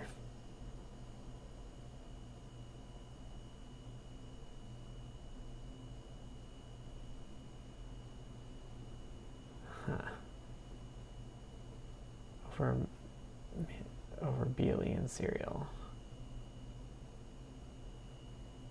Client. NRF Connect Device Manager.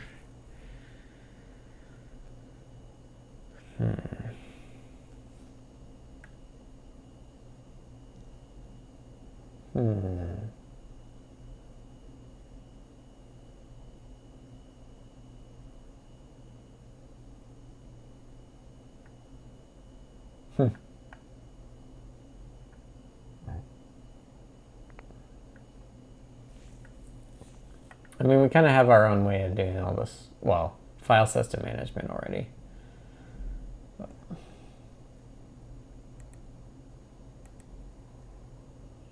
Oh, we still got an error. Document isn't included in any talk tree. Okay, I think we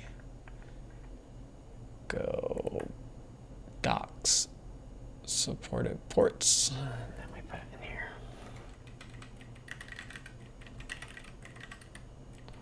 I don't even know what's up to date. So let's take a gander at that. We're just about out of time, so it doesn't make any sense to try to context switch. Let's just take a look at the README. Tend to migrating all existing boards. First install the tools. Install. So this is actually now west init l zephyr-config. And then you do this stuff. I don't think you need this part. And then to build, now you do make board equals, what board should I use? Nordic NRF 7002 DK.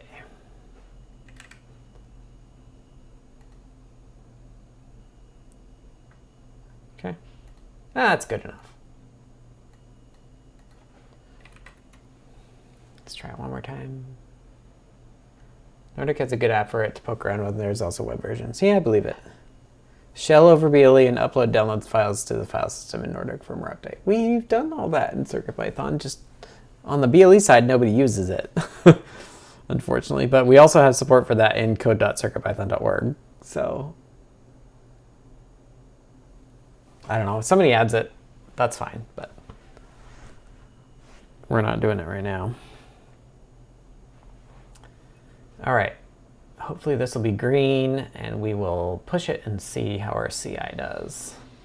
We still didn't test for look to see if we had artifacts getting captured right.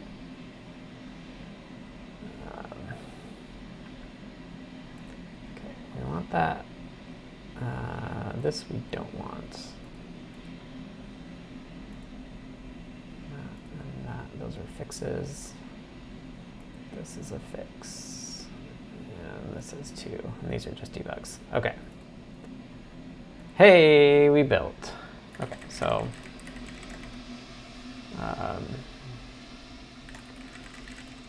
autogen board info test RA8.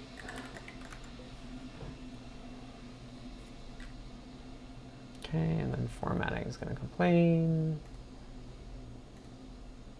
/ fix it for us.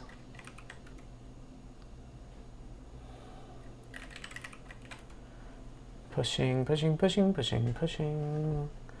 Let's pull it up.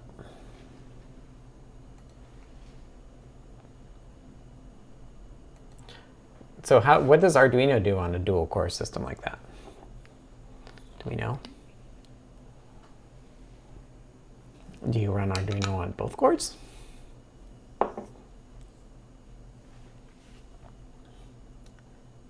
Do do do do do do do do do do do.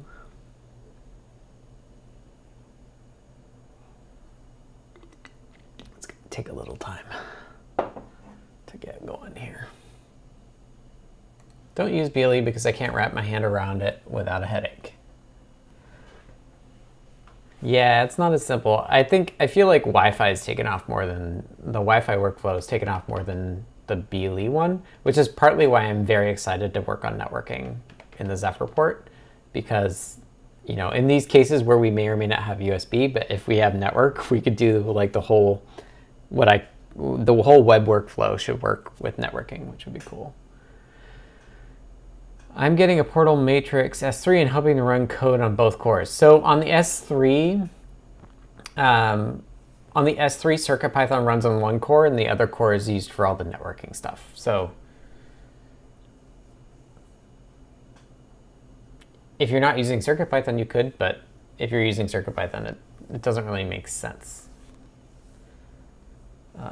Because both cores are being used, just only one's used for CircuitPython on the S3, which is, I think, one of the reasons there's a performance difference between the S2 and the S3. Ah, using Arduino. Okay. Do they allow you to do it on both cores? I'm really, like, I've done, like, I don't know, 6 hours of Arduino in my whole life. So I don't know what they've got going on. I know I'm crossing paths with them a little bit on the Zephyr stuff, because they're in the Zephyr world now too, but yeah. I will be happy if these ones work. Okay, RA6 worked. Okay, all right. Did we test it? Did we test the RA6? Yeah, we did. All right. I just have a pile of dev kits. Pile of dev kits. Maybe needs more advertising. I know. Especially the BLE side. I keep forgetting that I can interact with CircuitPython over Wi-Fi. It's very cool. The web workflow is really neat, I think. Yeah. That was part of the reason I was excited to do Wi-Fi for this, but haven't done that. I think part of it is that we're getting, now that Mu is being sunsetted, we're going to look more and more at using like code.circuitpython.org, I think, as in its place. Building a replacement for the tidbit, which was bought out and aren't selling any more devices. I don't know what a tidbit is. Oh, you know, you were doing the matrix, like the gamma correction stuff on matrix stuff, right?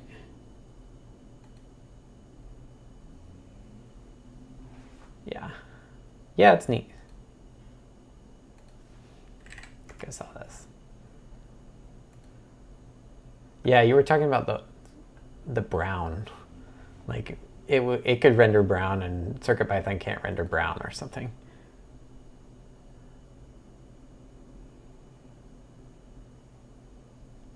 Tidbit Gen 2.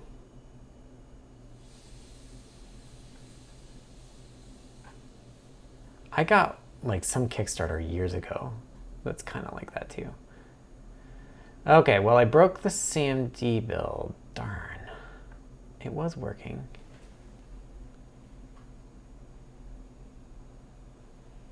Implicit declaration of TUD connected.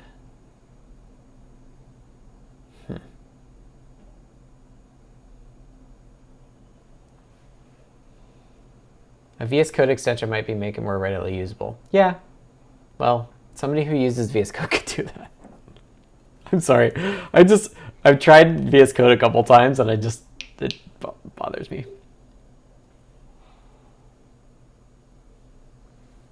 I don't do a lot. I don't actually do a lot of CircuitPython programming, so yeah, the web editor is like, I'm doing basic stuff. I don't need a lot of advanced things from it. Darn, well, I broke the other builds.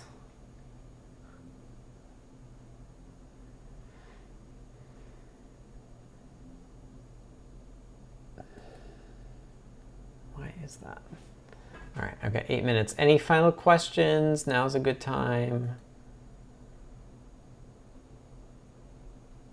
No rule to make target. Ah, yep.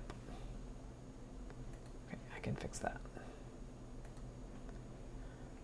Is there a way to pattern this? Do folks know?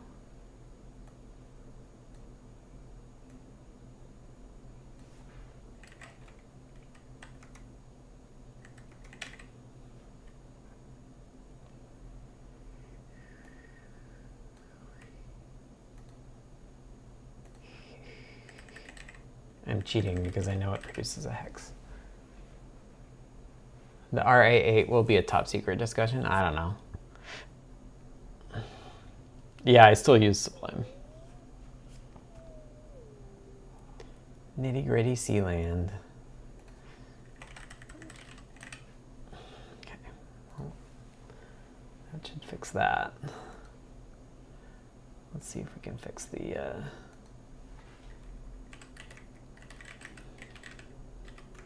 ATML problem too. Oops.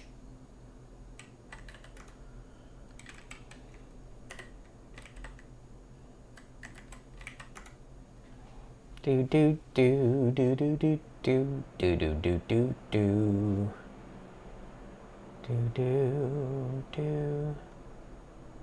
I don't know why I broke that. Da da da da da da da.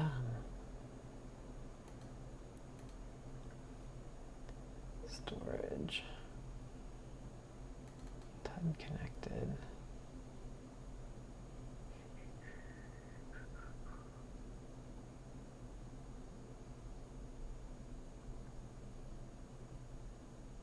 How did I change it?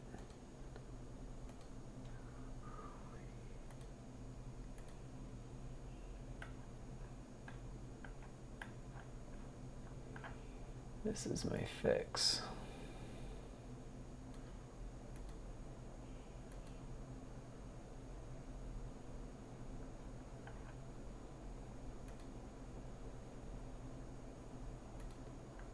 Ah, that'll do it. I removed the header. Well,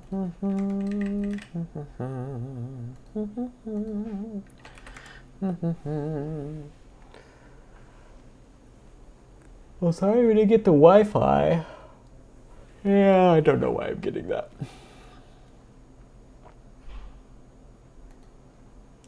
Sorry I didn't get the Wi-Fi today, but the builds are good.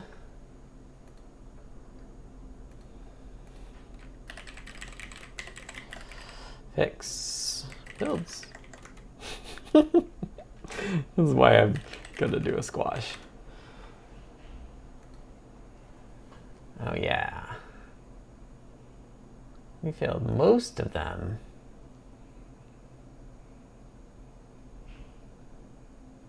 Darn.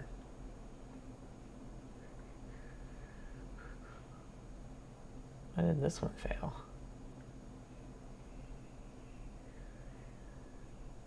Ah, no sources given to Zephyr for the driver's entropy. So this is what happens when you try to turn something on that you can't turn on, is that it fails for missing drivers. The docs build's still going, which is good. All my the RA8 failed because of the hex thing.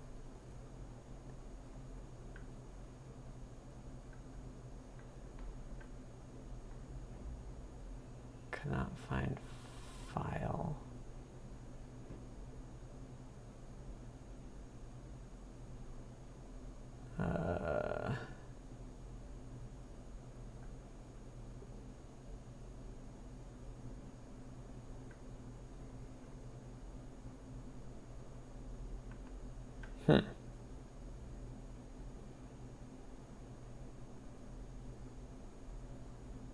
Firmware.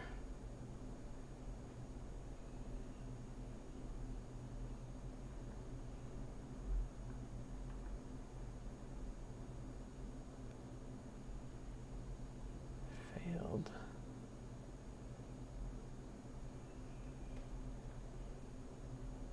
Not telling me why it failed, huh?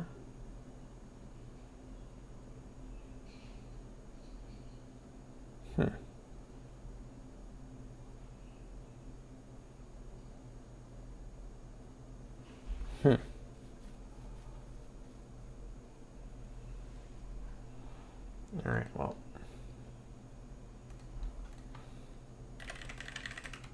Oh, I already pushed it. Great. Let's give up on that one and see if it works. Better.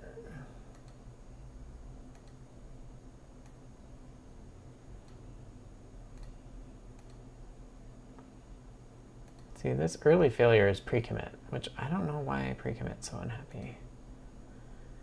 And this is a little annoying. The boards don't build until the tests are build and pass. That's just to save some CPU time. But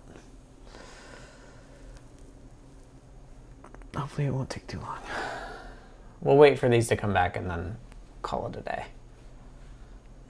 / a week. Hopefully more of these will pass.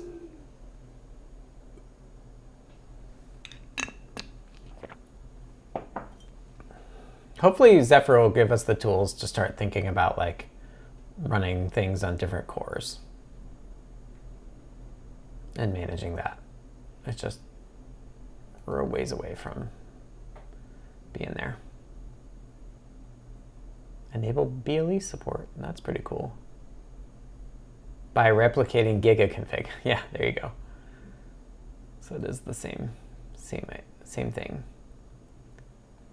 All right, let's see how our boards do now.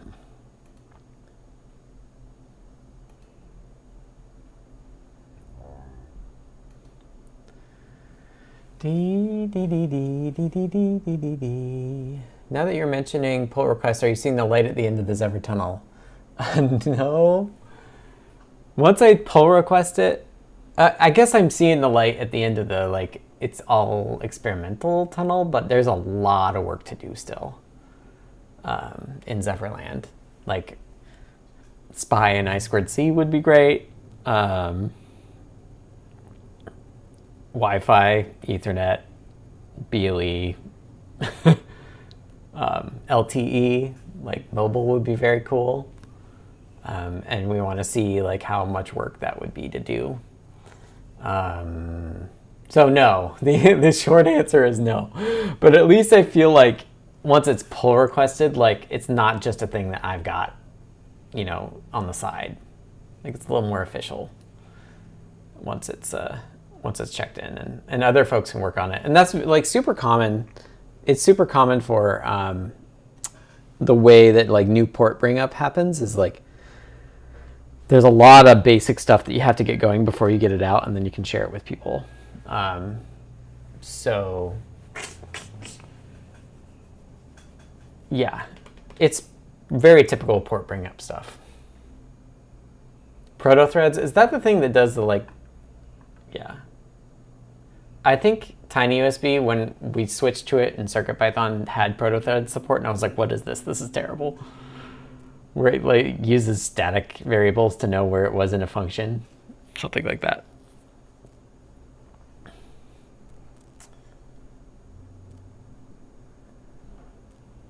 Who would pick up a new port and add stuff to it? Oh, wait.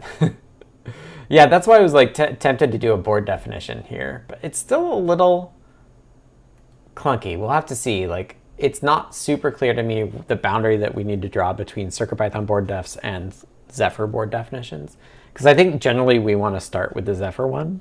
But the Zephyr one, there's weird cases like this board, like the device tree says that the random number generator is turned off. Like it's there, but it's turned off, that sort of thing. It's like, no, I want the random number generator turned on. Yeah, protothreads. I think it is. I think that's what it is. What protothreads is. I was like horrified, but maybe I'm right.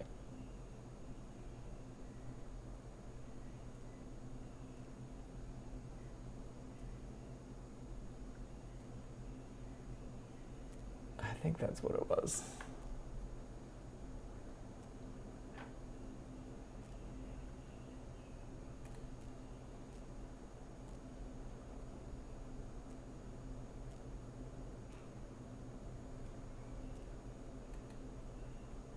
Yep, that's it. Okay. Yeah, I was a little horrified that TinyUSB had that. I was like, oh, let's rip this out. So Nordic is still broken because TinyUSB had something switched to a newer version of NRFX. So this could actually be the work I have to do next week before I PR. Is I think I'm going to update CircuitPython to the new NRFX, and then I might actually try to turn on like bus IO in the Zephyr Nordic boards. So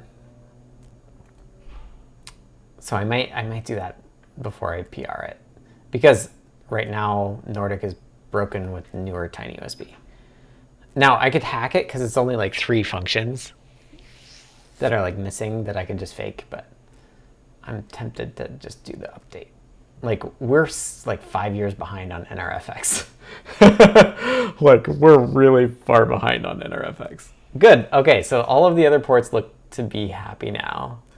Docs is still building. Yeah, someone says, I'm glad that Zephyr's kernel keeps this all very opaque and just works. I don't want to know the details of how preemptive threading works. I was tempted to learn the details about it because to do SMP on the RP2, like that would be cool, and I could totally see myself doing that.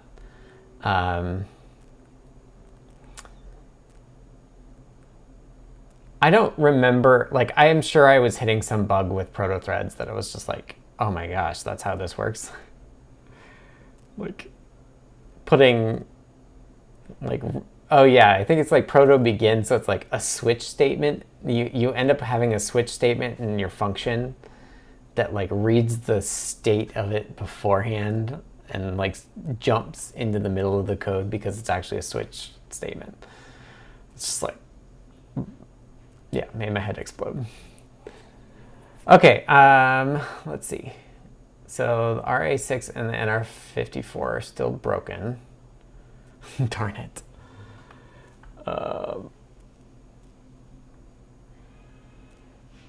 It's using Ccache.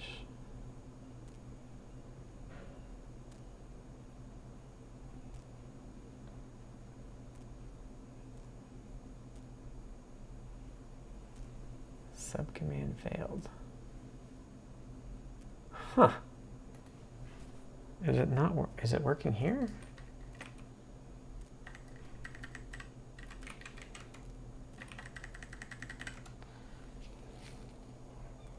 I don't ever work on scheduling. Okay, I gotta wrap up because I gotta get out of here.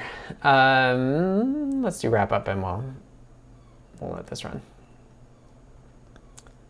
So thank you everybody for hanging out for this deep dive in Zephyr build lands, continuous integration land. Hopefully it was interesting, me just kind of fixing these things. I do feel like I'm getting closer to pull requesting this into CircuitPython, and these boards that I've been adding, the ST boards, the Renaissance boards, and the NRF boards are all new ones to CircuitPython. So there's some new stuff coming. They are very limited and very untested right now. I think to make them more like easier to use, we'll want to do like UF2 bootloaders and things like that, which is another vein, the Zephyr vein I could go down of like doing Zephyr tiny UF2, because Zephyr's Flash API is pretty good, right? So that would be potentially really nice. Yeah, and I didn't even, Timon's talking about preemptive async IO and stuff would be cool. I did some work this week about like when we idle the main CircuitPython thread, we just actually idle it. And things like run background tasks will not have to actually be tasks or threads or a work queue or something.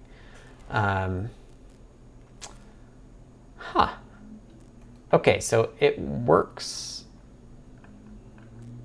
It works here, but not on the thing. All right, this is something for next week. I'll have to figure out why it works on my local box, but does not work here. Although, actually, let me look at the top one. So one thing the CI is doing is it's doing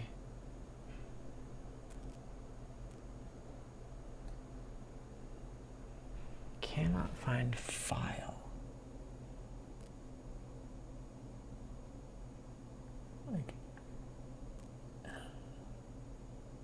Is it simply that I'm like copying it the wrong place? Make file, not that one. Sorry, I'm supposed to be racket. Yeah, desktop over didn't. Okay, sorry. I do have a little more time. I'll get out of here. Just make file, copy, zephyr-cp, zephyr-elf over. Okay, so what I need to do is I need to try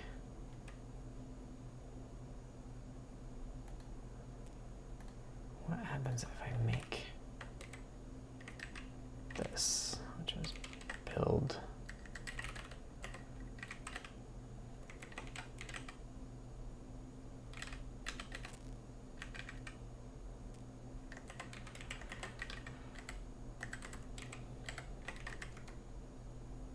okay, so it calls it.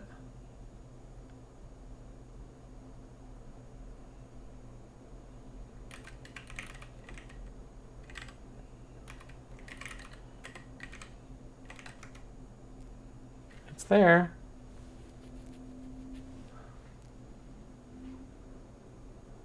That worked. I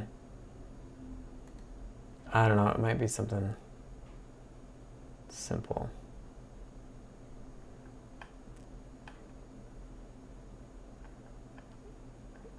When something fails, it does.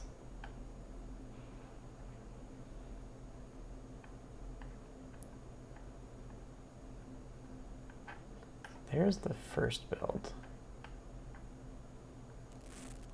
Oh, and you know what the wrapper is? The wrapper is what could be causing it to not work.